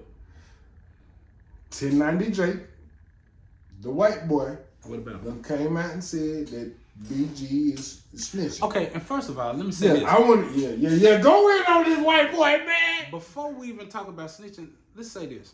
I don't give a fuck about it. That shit I don't judge a nigga for snitching or not snitching. It's not even I'm not even in that line. I do judge. So I don't give a fuck, to be honest. I judge. I don't. He don't. But why the fuck are we letting these crackers come in our motherfucking culture and dictate? Why does he even have this much power? Who is this motherfucking white boy? And when I say cracker, guess what? White America, I got plenty of white friends, Jewish friends and shit like that. Just how y'all say when y'all get caught saying some shit, y'all be like, I got black friends, I'm pulling to you. I got white friends, but guess what? I say cracker just like you say nigga. I done called a cracker to his face and he's my best friend. What I'm saying is, you do not have any authorization on our culture. You should not speak on our culture.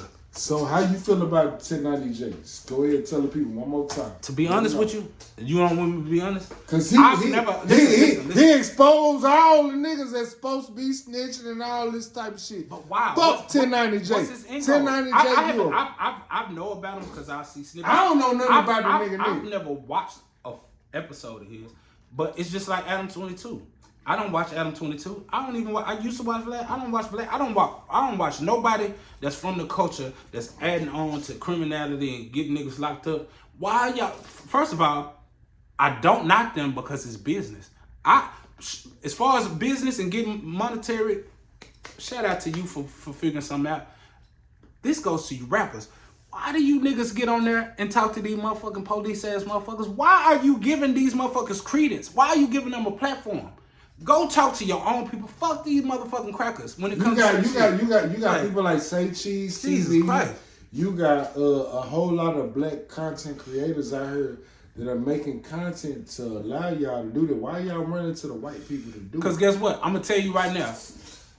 If me and this nigga started a podcast, never going. And all we talked about was the negative shit that goes on in the country music community, do you think crackers gonna come and listen to us and what we got to say about Garth Brooks and Shania Twain and somebody cheating and they fell out?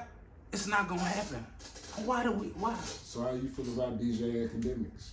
What about? How you feel about it? I'm just asking you a question. Let the people know. How you feel about DJ Academics, my nigga? Let the people know. I feel like DJ Academics created a lane for himself, and he was able to sustain that lane, and he was able to become wealthy, and he talks about hip hop artist business and shit. Like man, fuck that. Let's keep it gangster, my nigga. I'd rather have DJ Academics and Charleston White talking about the ills of the world that's going on with black culture than I'd rather have a white person talking. So about okay, that's facts that you say. I'd rather have black when people. did you get on the Charleston White train? Because me and you have had conversations on podcasts or in person to where you were anti. What? So this is my first time hearing you say this to the people. What happened? What made you change your tune on it? If you can elaborate. I've been anti Charleston White for a long time, bro. We've gotten to fallouts, but we don't got. No, I'm just saying we falling out because of his ideologies and me agreeing with him, and you didn't agree. Like you were like, "Fuck him." Like so. Let me say this, and I'm gonna be all the way gangster with y'all. Once you take your emotions out of it, bro, Charleston White say some real shit, bro. He do. I can't lie, bro. Everything that Charleston say about black culture and the ills that we dealing with, he right. I don't give a damn about no slut. Right. I'm gonna put my thumb in her butt. Now, the only thing that I can say, nigga. That's what Charleston White said. The only thing that I can say that I don't like about Charleston White is that I feel like Charleston White is.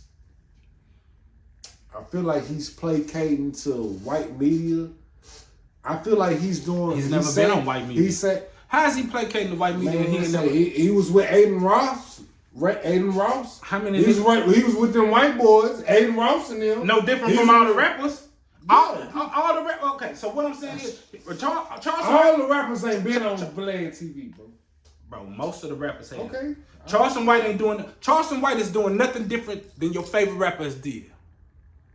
All he's done is use the blueprint for a rapper to make himself big as just a talking figure. Charleston White ain't did nothing different from the rest of these niggas doing. Let me tell you what I think about Charleston White, bro. I'm gonna be all the way nice with you. Be gangster. Charleston White. Snore some powder with it. Shit, what's up? I ain't got none, but. Oh, okay. Yeah.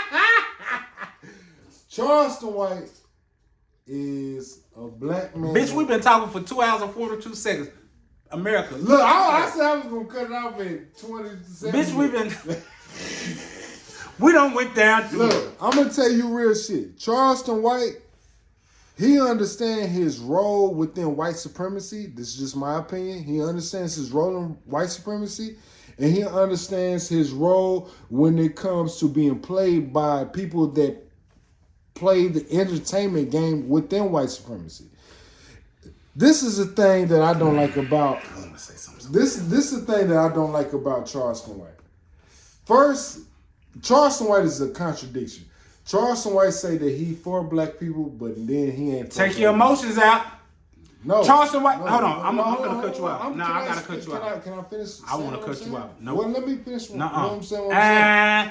Because one thing. Let him finish. Blah. Hold on. One thing that Charleston White said Y'all niggas was too that emotional. he was for black people, but then he said fuck black people. He said this himself. When did he say it? On what platform? He said it on Say Cheese. It's a bro. Get out your feelings, black man, intelligent black man. He's one of the few black men that I can have seriously, and I want to be genuine. This brother right here, even though we have certain opinions that are so different, he's one of the only people that I can have a conversation about anything. He's very intelligent. So when he's saying this, only reason I want to cut him off is because it's the emotion thing.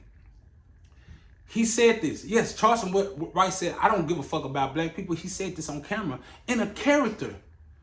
Now, at the same time he says this, a lot of you guys don't know what Charleston White does in his regular, real life. He's down at the city council fighting for black people, fighting for black kids. He's a real advocate and puts his money where his mouth is. A lot of niggas get on camera and say shit, and Charleston figured it out. He's figured out how to monetize off of niggas' emotions and say things that triggers them, and either you don't like it or you do like it. But I've seen this nigga down at the city council. After he done said, I don't give a fuck about black people, he's right back down there fighting and advocating for little black boys and troubled youth. So I don't give a fuck what that nigga say on camera. Because guess what? We don't hold these rappers to the same regard. Why are we holding Charleston White to such high regard, and he ain't doing nothing different from what these niggas doing in these rap songs? Only difference is Charleston White, he is doing groundwork, root grass work when it comes to the communities, and I don't give a fuck what nobody say. Even this, he's my brother. I've seen with my own eyes what Charleston White is doing in his real time. Not this entertainment shit. He's making money off the internet because you niggas are so fucking emotional. But guess what? If y'all didn't like Charleston White so much, he wouldn't be, you know how he makes money? Because y'all are watching it. Why are you watching it? Because you are intrigued. I don't give a fuck how much you think he a hoe ass nigga and he a snitch.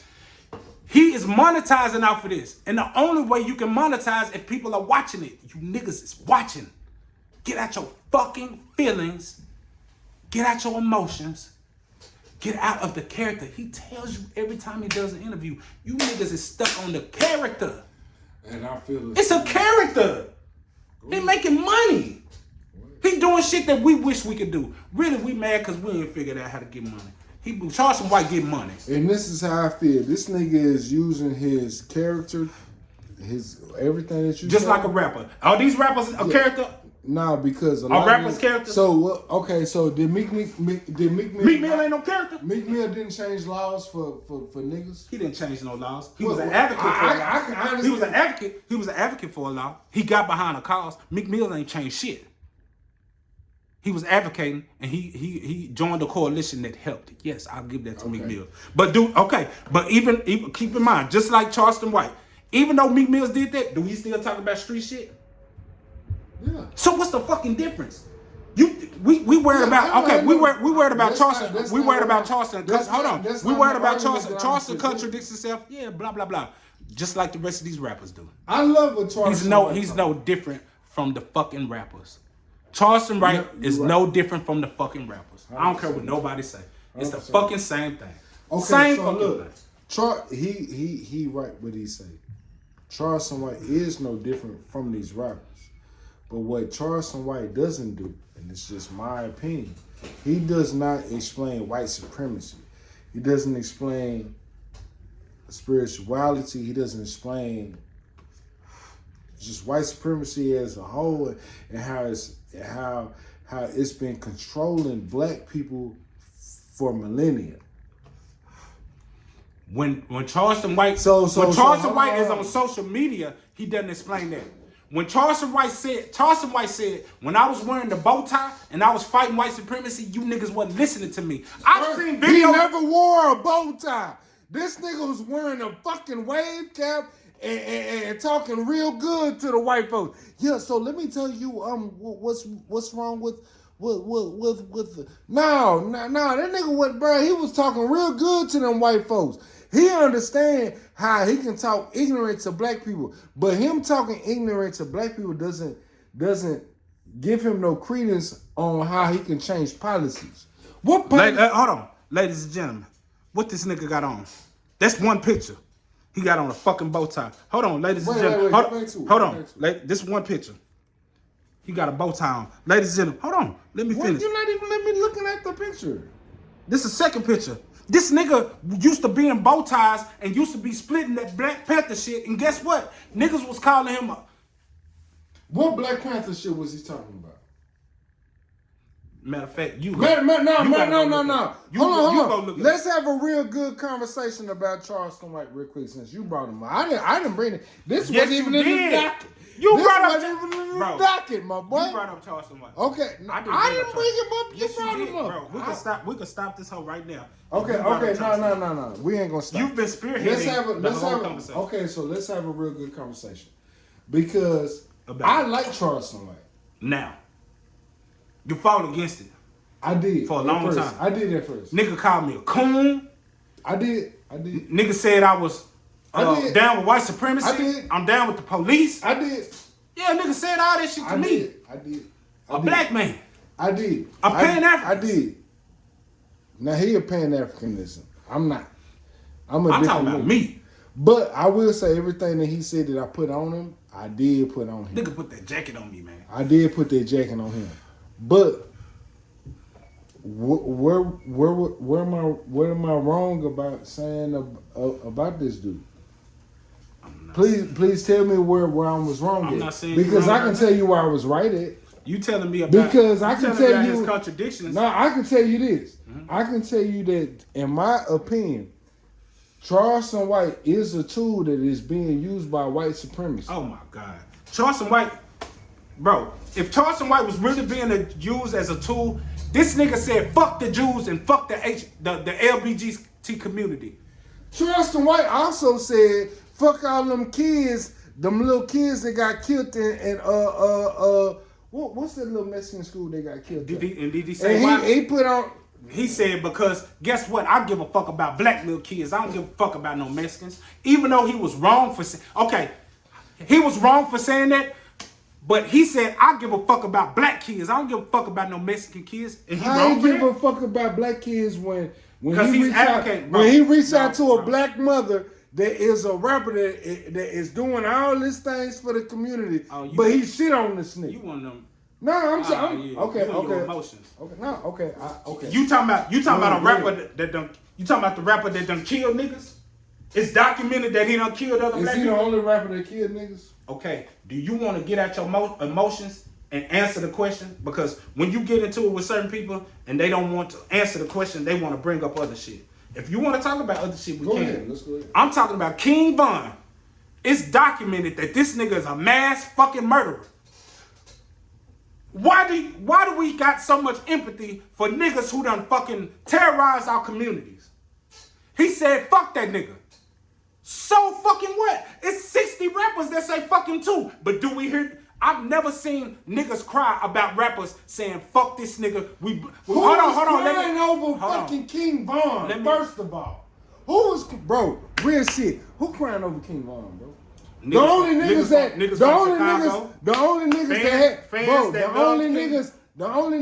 niggas had smoke for Charleston White. Bro, the King Von shit, nigga didn't have no smoke for him. Just the fuck they did. All right.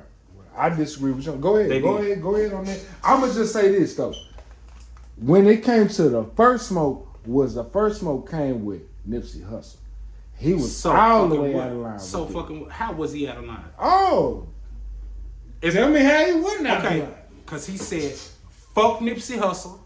Fuck that rolling 60 shit. Fuck that gang banging shit. Fuck all that motherfucking bullshit that Nipsey Hussle stand by. I'm saying fuck Nipsey Hussle. He said out his mouth. Now I'm not talking about Ermias the man. Ermias the man. While you was at his funeral and with all them gang banging ass niggas, you ain't saying shit, but you run down to Texas and you say all this shit then. That's pussy shit, bro. Bro, what? Bro, that's like me talking shit about you, bro. Real shit, bro. That's like me talking shit about my brother, and I go to another nigga and I say, man, yeah, You talk shit Rob. about me in my house and made a song. Fuck is you talking about? Exactly. I'm That gonna was do it in your disrespect. face. That was I'm disrespect. gonna do it in your face. Why he couldn't do that? Why he had to wait till a nigga died to talk down on a nigga? Bro, he said he loved Bro, Ernest. that's like me waiting for you to die, bro, and then I talk down on you, bro. Man, let me tell you how Hot Rod did me, bro. So basically, come on, he bro. kills What, the characters. you gonna do me like that, bro? When I die? Okay, so look, he disagrees with the characters that rappers have, the negative images. But he always says, if you've done something real and something positive, he said out his mouth, fuck Nipsey Hussle, but I ain't talking about Ernest the man. It's Deontay. It's Deontay. Let me ask you a real question, bro. Let me ask this nigga a real question. And I'm finna whoop your ass with the question. Okay, Because go I know ahead. what you're Go gonna ahead say. with my I ass. can answer it Go right ahead. now before you but answer. let me answer Before the you question. answer, I can Let me answer your ask the question. question. Is Deontay, the human being, different from your art? Nope. Because guess what? Deontay It's is not my, different. Deontay, Right? hold on, He just hold on. said no. Deontay, Hold on, he just said no, Deontay is right? my middle name. I Okay, don't he have no just said character. Nipsey Hussle is a character. Bro, how do you know that? You don't know Nipsey Hussle, bro. You don't know that nigga. Bro, y'all want to listen to motherfucking me. No, this nigga that never even knew this nigga. Charleston ain't the nigga who made me think of this. Bro, Charleston didn't Rick know. Ross is a character. Charleston didn't know Nipsey Hussle. Jay-Z is a character. Charleston didn't know Aramis. Them niggas- But he went to his, bro, real shit, bro. I hear what And you're saying. I'm not trying to talk loud. I apologize. I don't care. Real I'm not shit. tripping. You Bro, can't change my mind. Charleston White did not know Aramis. He didn't grow up with him. Right. Right? Can we agree on that? We agree on the basic facts. He wasn't with him when he was crippin'. He wasn't doing none of that. So why are we allowing Charleston White? Allowing? First of all, what Charleston White is doing is a form of journalism. Niggas need to stop. If niggas so hard, stop being so sensitive. Because guess what? Everybody has the right. When you live in America, there's 10 fucking amendments. I mean, 10 in the Constitution, you got certain rights. And freedom of speech is one of them. Why is niggas so sensitive to fucking words? Because I hear niggas talking more about Charleston White, talking shit about Nipsey, than the nigga that actually killed him. Niggas stood over this nigga, a black man, in his own fucking hood, shot this nigga, stumped on him and shot him again. I'm more disgusted about what that motherfucker did than what Charleston White is saying. Fuck what a nigga say. Fuck what a nigga talking about. Who killed Nipsey? But this is the Man, thing. this ain't the shit, thing. man. This ain't shit. This ain't about what Nipsey Hussle went through. Niggas too sensitive. Nah, hold on. Niggas too hard to be so sensitive. This ain't about what Niggas too hard to be sensitive. Hold on, let me talk, bro. I ain't never heard Hold you on. talk about the nigga that killed Nipsey. Bro, I'm gonna tell you this. This ain't I've about never, that. Bro, it Gang is about banging that. culture No, is it gang is about banging that. culture, Because bro. you crying about a nigga that done said something. Okay, can I you talk? have never said, you have not demonetized, you have not said nothing about the nigga that killed Okay, Nipsey. let me tell you the reason why. So why is you crying about a nigga who done said I'm gonna tell something? you the reason why I I never don't said. understand this Okay, shit, bro. so you willing to listen, or you willing to be in your emotions? I'm not in my Okay, so let's have a real good conversation. Go ahead. If you my brother, and I'm your brother, Mm-hmm. and then I say something disrespectful to you, even though we brothers and you kill me, Right. and we got a whole bunch of people that believe in us, bro, and you kill me. Right. Are people, even though that you a righteous nigga, but because you kill me, just because we have a disagreement or whatever we can have a disagreement over a hamburger, my nigga. Right. What is that going to take away from your righteousness? Is that going to take away from your talking points? Is that going to take away from my talking points? Is that going to take away from what I did for my community? So, just answer that. Answer that. It doesn't. So if you shitty cuz, let's have a real good conversation. Okay. Let's take emotions out of it. Right. If you shitty cuz, and by law, gangster law, LA law, Crip law, you question my gangster, and I kill you, and by law, by street code, unfortunately, it is street code, bro. Why are you? Why would people be mad at you? Why would people be mad, bro? That's law. So That's guess law. what? So you saying That's street law. Nipsey died by some street law. Yes, right? he did. And Charleston White is saying, fuck that low level scum ass shit. Now, let me disagree with you. You can't disagree Nah, with hold on. I can't disagree. How? Because he just still said shitty because he did some shit on street Charleston law. White still operates by street law. No, he does not. Yes, he does. Look, when it comes to how you doing? How you doing? Tell me how you do. Charleston White don't believe in gay activities, right? That's street shit? Charleston White. Hold on. You equate. Okay. You equate the hold nigga on. not. Hold on. Let me finish. No. Hold on. Hold on. I'm finna make it. I'm finna make it. Sir. I'm finna make it make sense. You niggas in the street. Okay, hold on. I'm finna make it make sense. I'm not a street nigga. I'm not in the streets. So why are you against snitching? If you ain't no street Because nigga, this is what I've always asked this nigga. You ain't no street nigga. You not street nigga. You don't operate in street activity. Why are you against snitching so much? Because I believe in integrity. Integrity doesn't have anything to do with street law or this law or snitching or nothing. It's integrity. Now, me and you always talked about that, bro.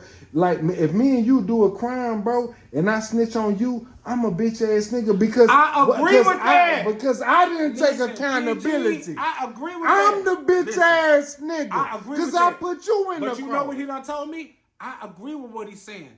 This nigga told me if he and I are in the car and I don't know nothing about this and I'm not in the streets and I tell the police that's not mine, that's his, I'm still the snitch nigga. Yeah, you a snitch. Well, why don't you have integrity and say it's mine? Nigga, I'm not Bitch ass nigga. gonna even put you Bro, in a situation. you know what? First of all, let me say this. You will never be able to be in a situation like that. I done with been me. in a situation like Well, that. that's with your niggas. That's not with me.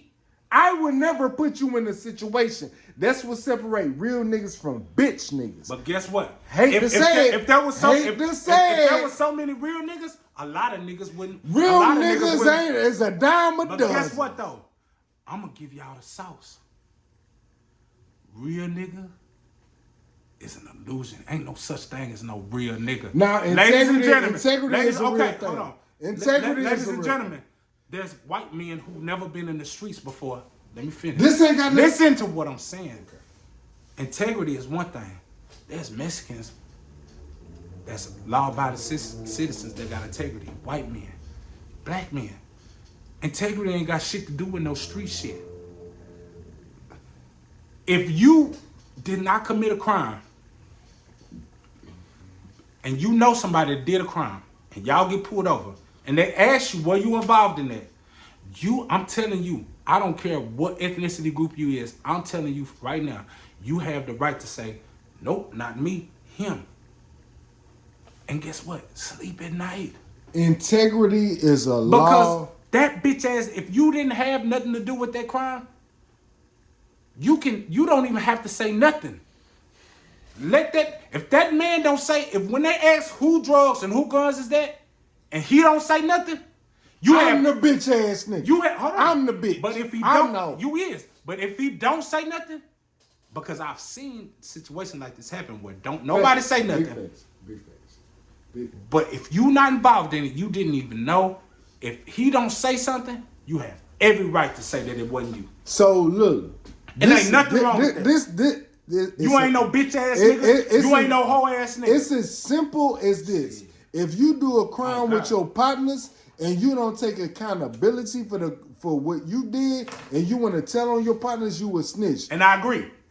Facts. That's but all if you it didn't boiled do down no to. crime and you say this nigga did it, I didn't do it, is that still snitching? That's you Oh my fucking God. right to snitch. So you just because why you get in the car?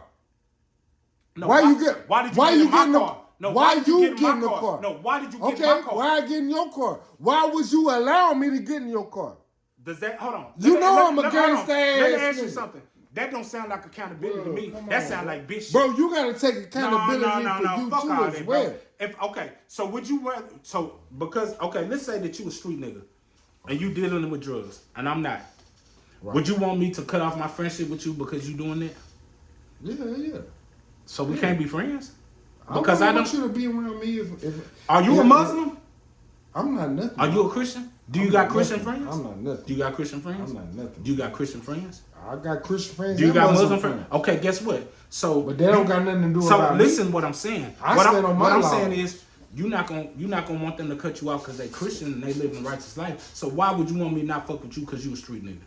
What I'm saying is, if you really truly accountable and you know I'm not a street nigga, even if I do get in a car with you, regardless if I get in a car with you knowing what you is, when it goes down and the police come, don't put me in a situation to where we both not saying nothing and we both can go to jail for some shit that's yours. You can say that about anybody though, bro. You can say that about anybody, bro. You can say that about Christians or street niggas. Or do you understand what I'm saying? What I'm saying, is, let's say it's I do. Hold on. Let's Let's say that. Okay, and with accountability, do you know what the word? Okay, so accountability is.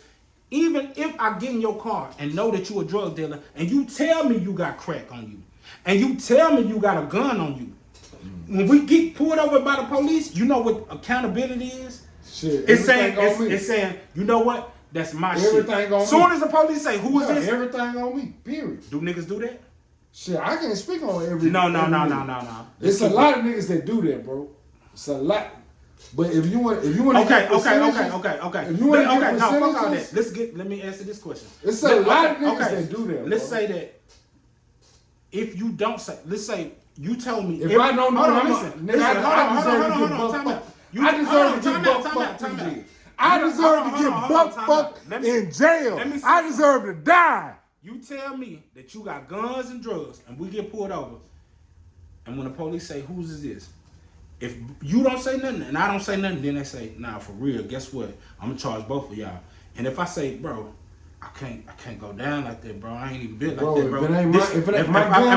If I say your shit, but if I say that's his shit, my gun, my am I a snitch? Bro. Yeah, you a snitch. Hell, fucking yeah, you a snitch. That's crazy. Yeah, but this the thing. That's crazy. I thought, ladies and gentlemen, when I grew up.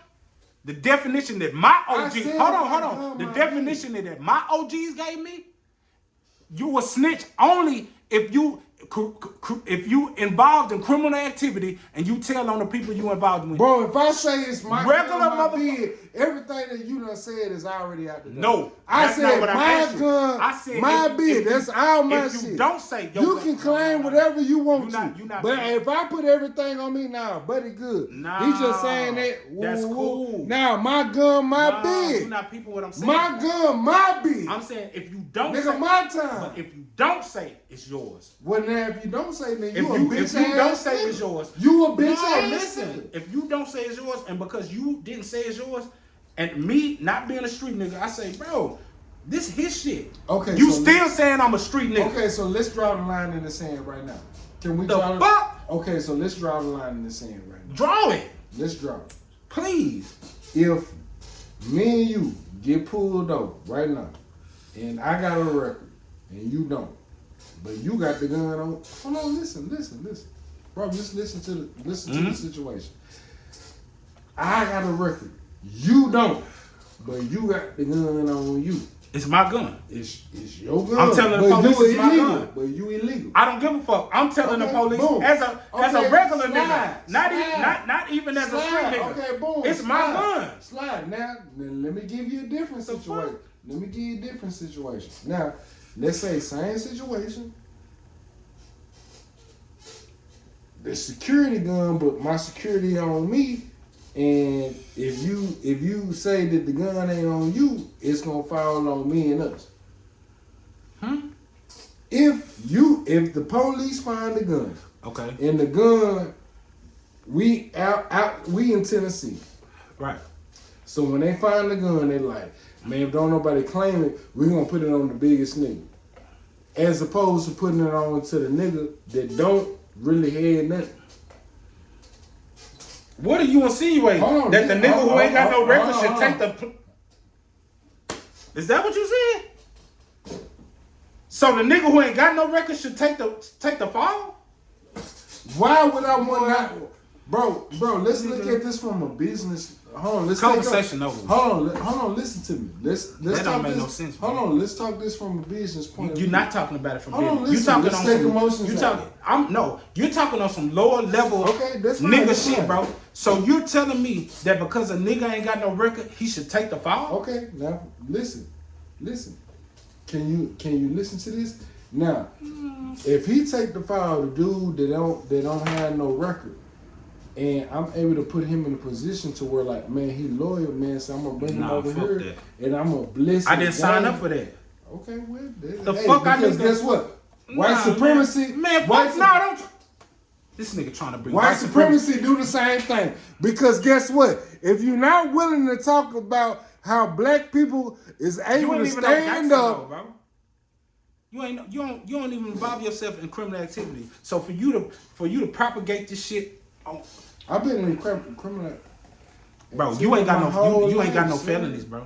Yeah, just because I ain't got. Bro, I don't. Okay, I've been in shit too. But what I'm saying is, I'm nigga, not saying you haven't. You I've never said but that you propagate. You propagate. Hold on, Hold wait. First of all, you I've never bro. said that you ain't But- never been in no gangster. But shit. you propagate this shit like you. Let's make you that propagate this very shit clear. like you the nigga that got I've something on never the line. said I'm that not you saying- never I'm been not in no saying- gangster that's shit. not- that's not Can my I point. high five you That's on not my that? point. Okay, What I'm saying is let's the say way it. that you're propagating this is if you are a nigga that's in a situation to where you couldn't take your own file. There's no reason. I don't give a fuck of what a nigga can do for you while you in jail. As a man, if a man with principles and morals, you got a family, you're a fucking idiot if you believe in the street code and you take the blame for something just because you don't have a record and the other man. Fuck niggas like that. Death to niggas like that. That's what the fuck is wrong with our fucking community. For a nigga to insinuate and think That's what's wrong to with rappers. to think. No, that's what's wrong with rap. that's what's wrong with the Because black community. niggas in our Because the black community community be like, don't. Niggas in our community don't do that. That's a rapper thing, right? Nope. Right? That's a rapper thing. Nah. That's not niggas in our community. Yes, it is. Go ahead. I'm gonna let you talk. No, I'm just saying, yes, it is. No, go ahead. Can't pull the wool over my eyes. Guess what, ladies and gentlemen? That's why me and him get along so much. That's why we can go so long without talking to each other and come back. Because we are strongly opinionated. But guess what? I can disagree to agree to disagree with this man. And this is going to Let me tell you the reason why I disagree. Because this nigga, I feel what my brother's saying. My brother's saying some real shit. He's saying some real deal shit. I don't disagree with what he's saying. I'm just giving a niggas another perspective of life. And I know he don't agree with it. I'm just giving you my perspective. My perspective is, man, you got to take accountability for your own dirt. And sometimes niggas don't do that, bro. And just because a nigga don't take accountability does not give you the right to tell on another nigga because you was involved as well. You got to take accountability as well. Man, tell me where I'm lying, bro. Like, what am I lying? Okay. Niggas don't want to take what I'm accountability saying is, for okay. being the hood and being gangsters Sit now. down, let me talk. So, Bro, what are we talking so about? listen to what bro? I'm saying. Really listen to what I'm saying. All right, listen. What I'm saying is, I'm gonna break it really down. Break this simplistic. shit down, bro. Let's say that I don't know nothing about no street shit, but I was raised in the hood because my mom couldn't afford to live anywhere else. Now, throughout growing up in the hood, I was always a straight A student. I always played football. Yes, I did grow up with gang members and drug dealers.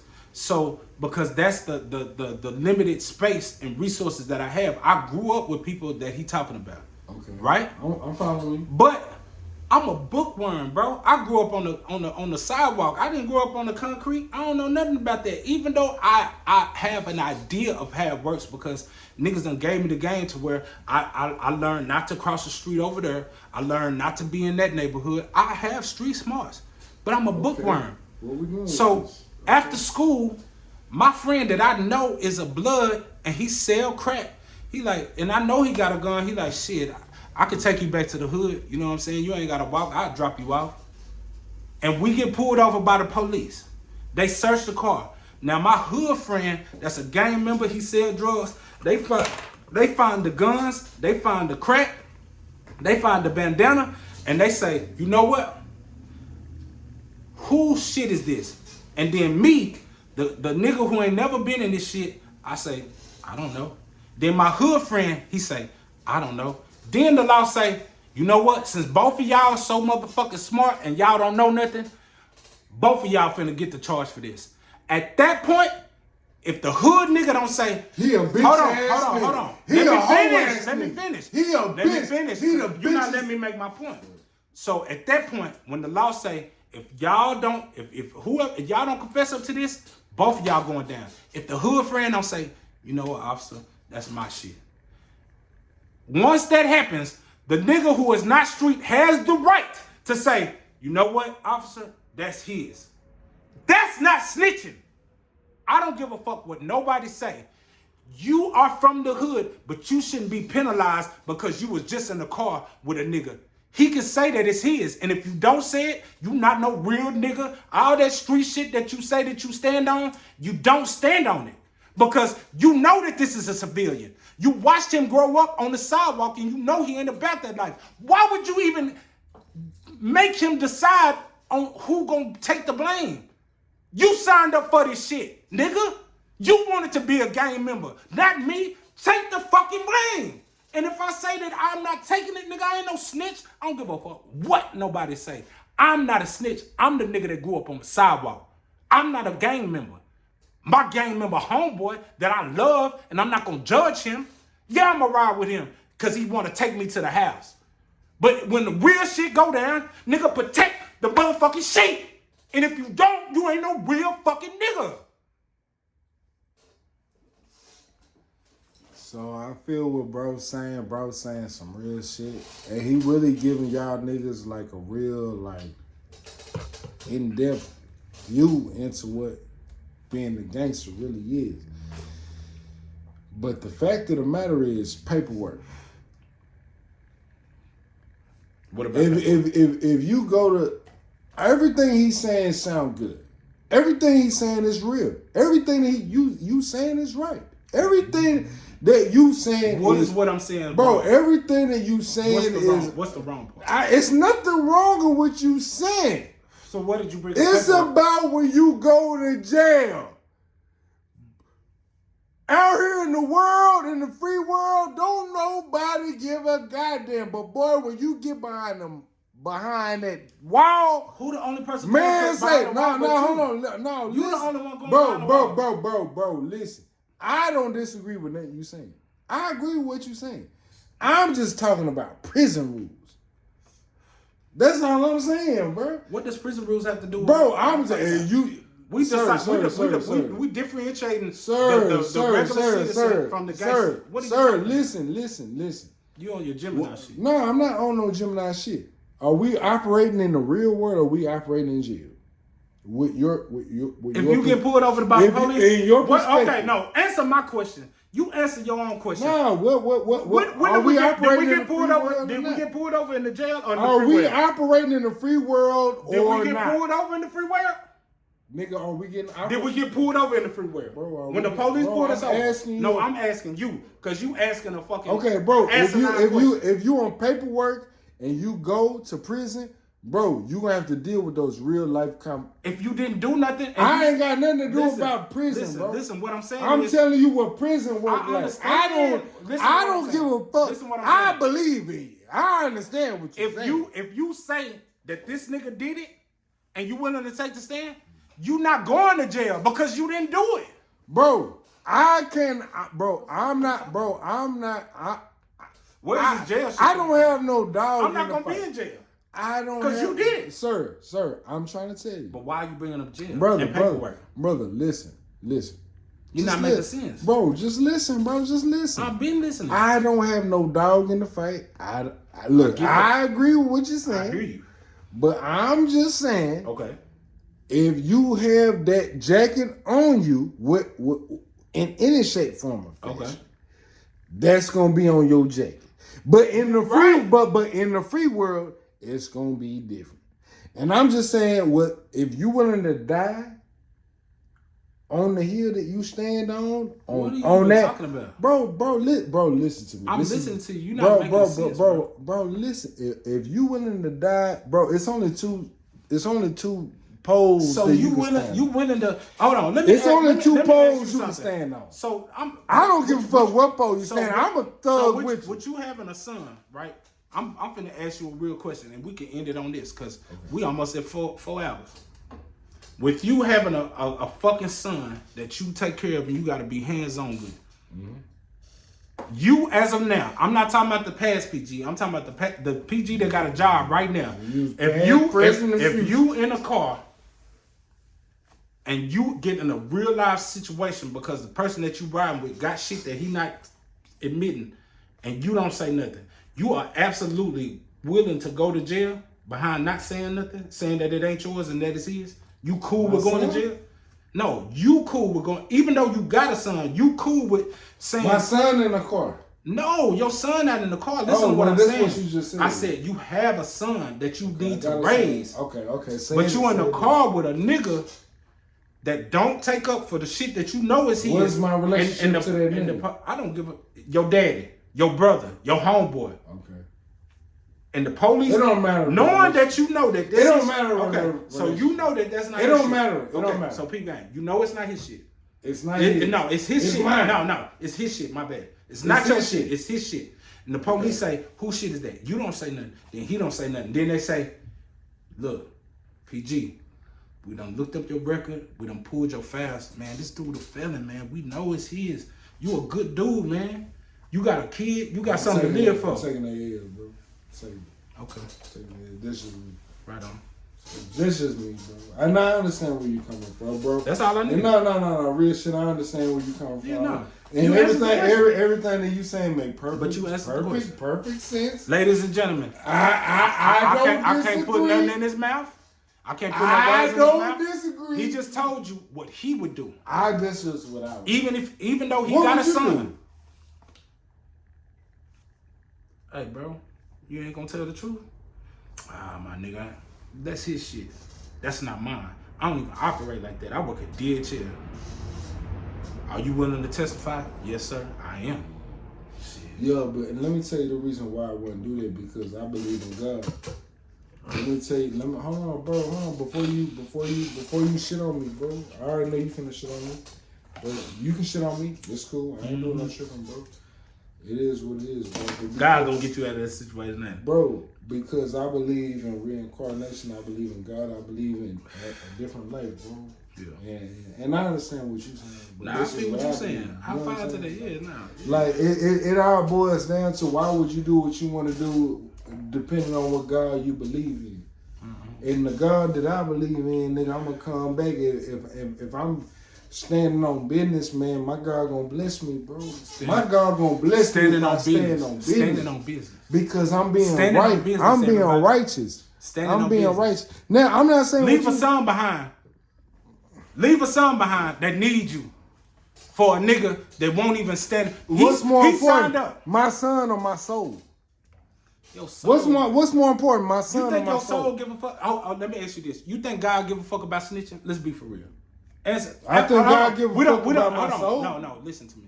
We done talked about God and all this. Yeah, I think you do give a fuck about snitching. I'm gonna be honest God with you, because let's speak about your character as a man. Bro, this is me, bro. If you willing to snitch, bro, that speaks volumes about your character as a man, bro. Even if you didn't do it. It speaks volumes about your character, bro. That's just me. You That's just me. Yeah. And we disagree. Look, you know what I'm saying? Like, real shit, bro. You done said it to the people, so. Yeah, bro. I believe in the God that's gonna bless you when you do the right things when it's true to your heart. Right. I don't believe in you doing the right thing just because you want to get out of trouble. Because you want to get out of trouble that you didn't get yourself in. I don't believe you didn't have no gun. I don't believe in a God. You're not selling crack. I don't believe in a God that's going to allow you to get out of trouble just because it's convenient. I believe in a God that's going to be like, shit, nigga, you really stand on me, bro. Well, why do you work? Because I stand on business. Nah, nigga. Yeah, I stand on business. With the street shit that you stand on, you I not. don't stand on street shit. I stand on God's shit. I got God's baby tatted literally across my neck. Do you think God give a fuck? I got God's baby tatted across my neck, real dog. God, do you think the The real fuck do you you think the talking real about? God give a fuck about tattoos? Do you think that really means Nigga, something? God gives a fuck about what you because believe because in, you got bro. why would God give give a fuck about what you believe in. The one that created everything, you think he care what we believe in for real? All right, tell me why. Tell me why. What is believe in? What is belief? When you look up the word belief, Go ahead. I want to hear this. I want to hear your perspective. This is dope. it's going outside your body to say that, hey, I'm so sure of this thing that I don't know to be sure that I believe in it. Believe is faith. To believe in something is faith. Knowing something and believing something is two different things. Do you believe that your rent gonna get paid next week? Do you believe that, or do you know it? Do you know it? Okay. I know, okay. I'm gonna go to work. So guess what though? And guess okay. what? So listen to me. Let me make my point. So you don't believe that. You know that. So can we agree that there's a difference? I know that. So what I'm saying is there's a I difference. believe it and I know that, sir. You can't believe and know something. Shit. Either you know. Tell me where I'm wrong. Because believing is being unsure of something and just hoping that what you think is going to come true. That's believing. Knowing something is you know that it's going to happen. You don't believe it. Belief is not a guarantee. Belief is something that's using faith to say, you know what, I ain't got all the money right now, but I believe. I got faith. I believe faith that. without works is dead. I don't believe in the Bible. So yeah, Well, that's a Bible you ain't shit. gotta believe in the Bible. But that's a Bible shit. The natural But law that of life. ain't got You ain't got to nothing to do with what I'm saying. PG. Do you believe you gonna be there for Yes, your I son, do or do believe. you know you gonna be there for your son? I believe You and know, I know. no, come on. Man, stop playing with me. You know. Tell me where I'm lying. You know. Tell me where I'm lying. I'm telling you, Please lying tell me. because you know you don't believe. And I'm not gonna fold my hands on You don't believe you gonna take care of your son. Why you say that? Cause you know you gonna take care of your son. There's a difference between Right, believing and knowing. I know I'm gonna take care of my son. So Yeah, you don't right. believe it. You know it. And I believe it. No, you don't. Why I don't believe Because I'm gonna tell you something. Believing and knowing something is 100% of something. When you know something, Do you believe in that? no, I know You there's believe her. in her. I don't believe in So her. you don't I see know it's her. So you don't see her, but you believe in it though, right? This is a No, hold on. Bro. You believe in her, but you don't bro, I see ain't it. gonna lie. Now, come on. No, What hold on. you Okay, doing go right ahead. now, Go bro? ahead. Go ahead. No, let's talk. This is a really Okay, now this I'm gonna let you. No, you have the floor. what I'm saying is You have the floor. this is a mute argument. No. It's Bro, no, this because is a dope conversation. No, but because you just asked me, do I believe in error? I don't believe in error. I know that there is error. Okay. When you believe in something, it's a 50% chance that it's gonna happen, and it's a 50% chance that it's not gonna happen. When you know something, you know it's gonna happen. Mm-hmm. Do I know I'm gonna be a millionaire 2 years from now? I don't. Do I believe I will be? I do believe. I have faith, and I But believe. you believe in her. No, I know that there's error. I don't believe in error. Why do you believe in her though? I don't believe in error. I know that there's But error. you breathing in air right now, bro. That's why I know it. I don't believe it. I know it. I know that there's you error. gonna be a millionaire?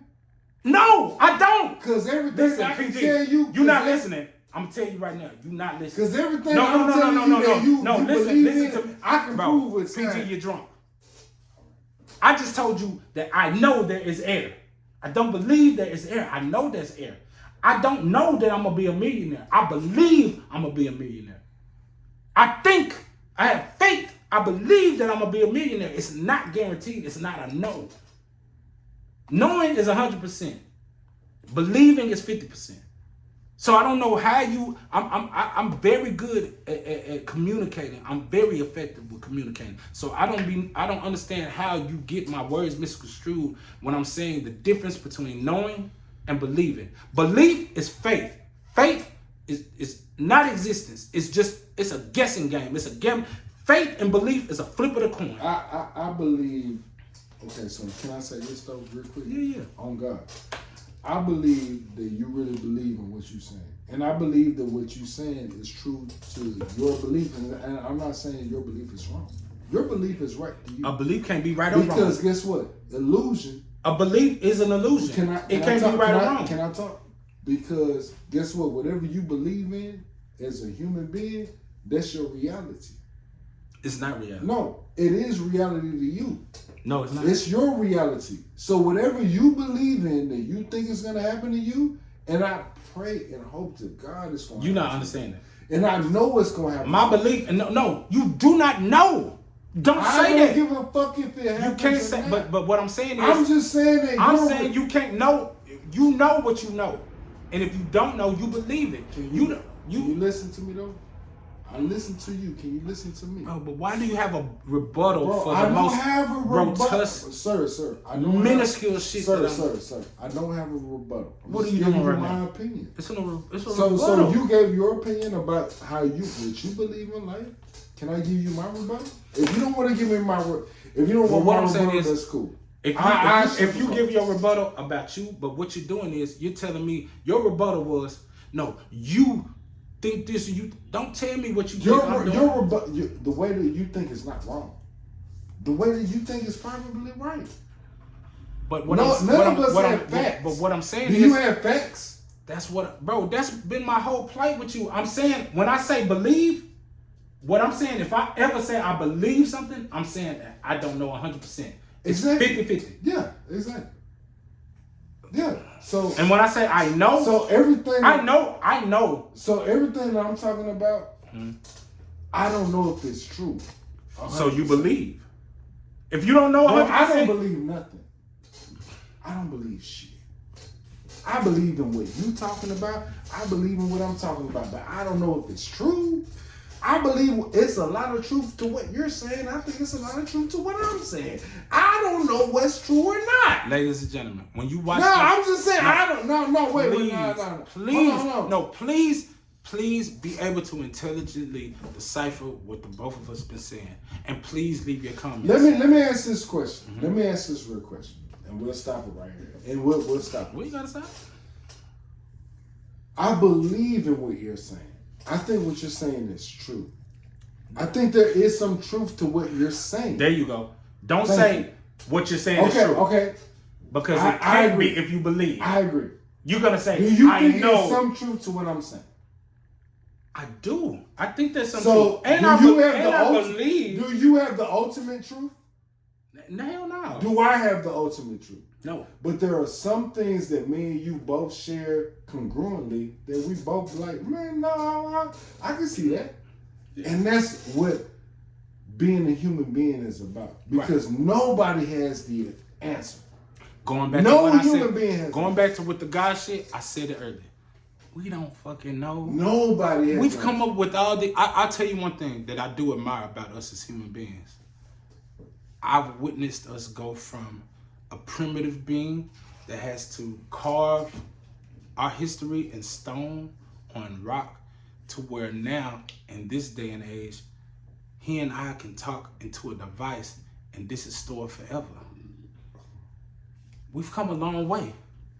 But I do not think that we as important as we think we are. We ain't shit. I'm going to tell you this, America, world, we not as important as we make ourselves out to be. I'm thankful and I'm grateful to be here. I'm grateful to have kids and raise my kids and have a human experience. But I know for a fact in my heart, I ain't shit. I'm nothing. I'm a speck to the whole. You're a speck. I'm nothing. Within this whole is nothing. Galaxy. And that's what I. This star's been out here living for millions of years. Exactly. My life expectancy probably gonna be 60, 70. That's nothing compared to the cosmos. That ain't shit. 60, 70, 80 years it's nothing. How much, man, you talk about reincarnation? We talk about a lot. Bro, I have an autistic son. Mm-hmm. He has a daughter that identifies. She thinks she's pansexual. She's pansexual. Right. we're able to tap into other beings that want to experience a different lifestyle, bro. And we don't judge them, bro. Bro, it is what it is, my nigga. That's their lifestyle. Exactly. As parents, bro, all we're here is to protect them, my nigga. Is it? And make sure nigga, you better not touch my motherfucking daughter or my son, bitch. I'll pop you, hoe. I go to jail over my son. He's right. And he'll go to jail over his daughter. He's right. Fuck you mean. Our existence is giving them the game and shit, they can take what they want to take it from. Bro, just because we speaking about them being straight doesn't mean that they gonna be straight. Unfortunately. Because there's nothing you can do about it. It's nothing you can do Once they about grow it. old enough to where they're out of your guardianship, you can't control what your children do.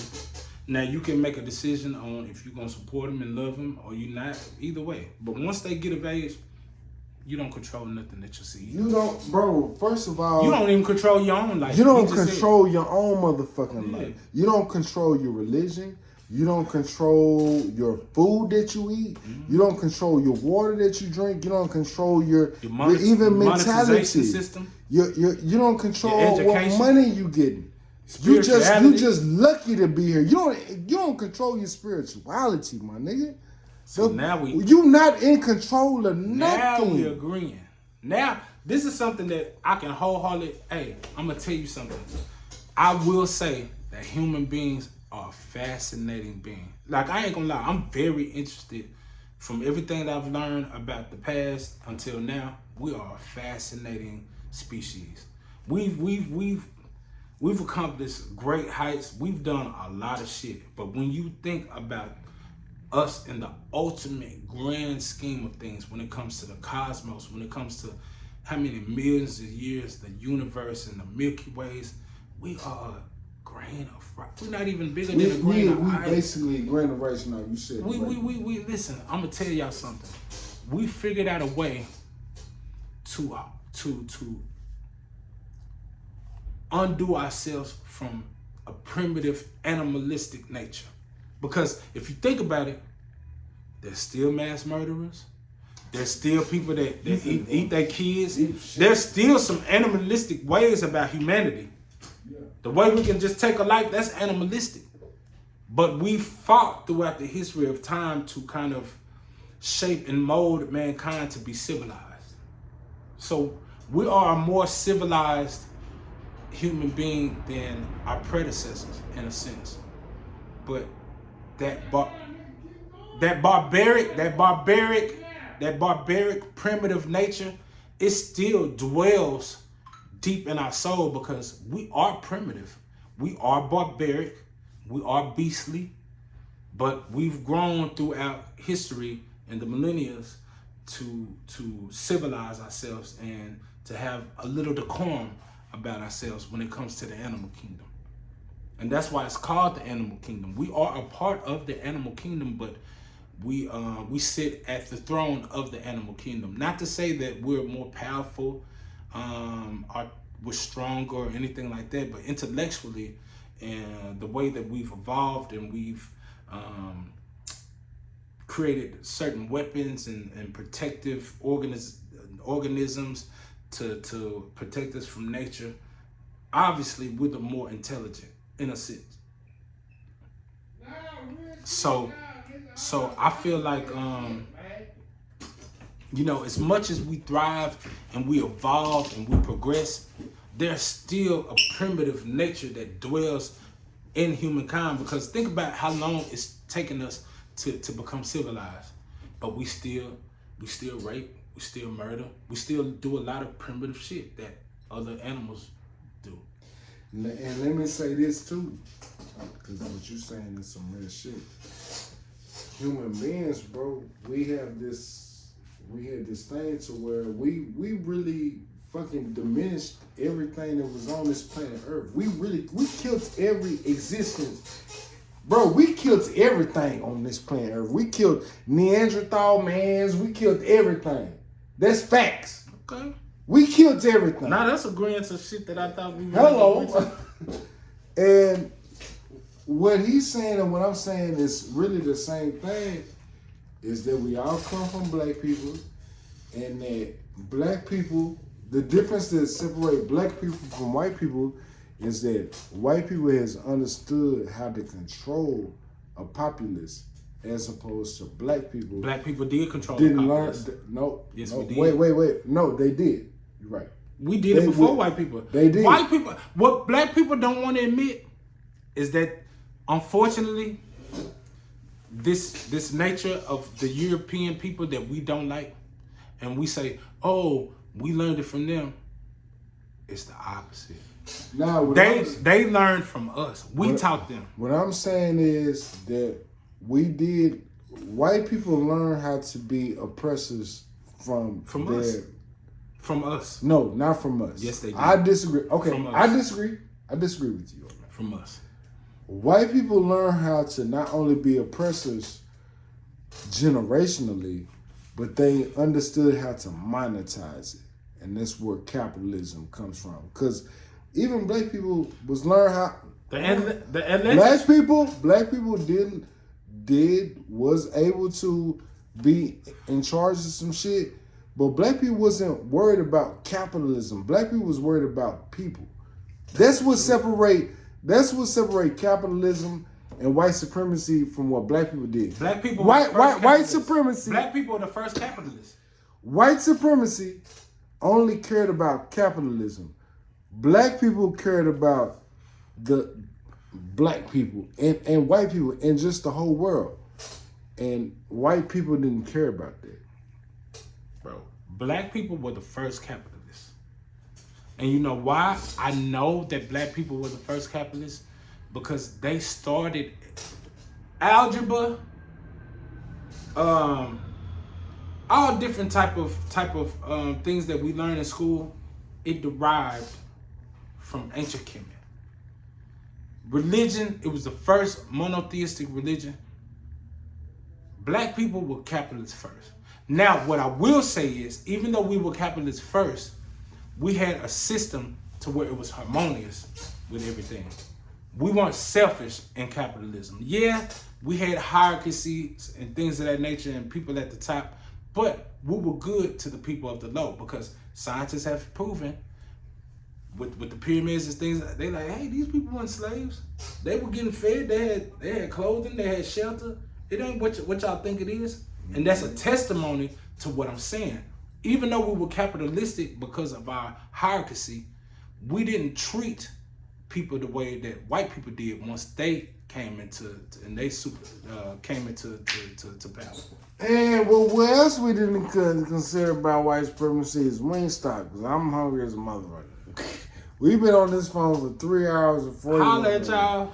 Hey, we love y'all, man. Black hey. power, white power, Mexican power, Asian power, all the power to the world, power to the people. And I want to say this, even though I'm a black man and I stand for the black people, I stand for the poor people of all of the world and all oppression of any race, ethnicity, and any group. I'm finna go to Wingstop. That's a white person's thing. So I want Dallas Cowboys wings. All right, guys. Love y'all. We out here.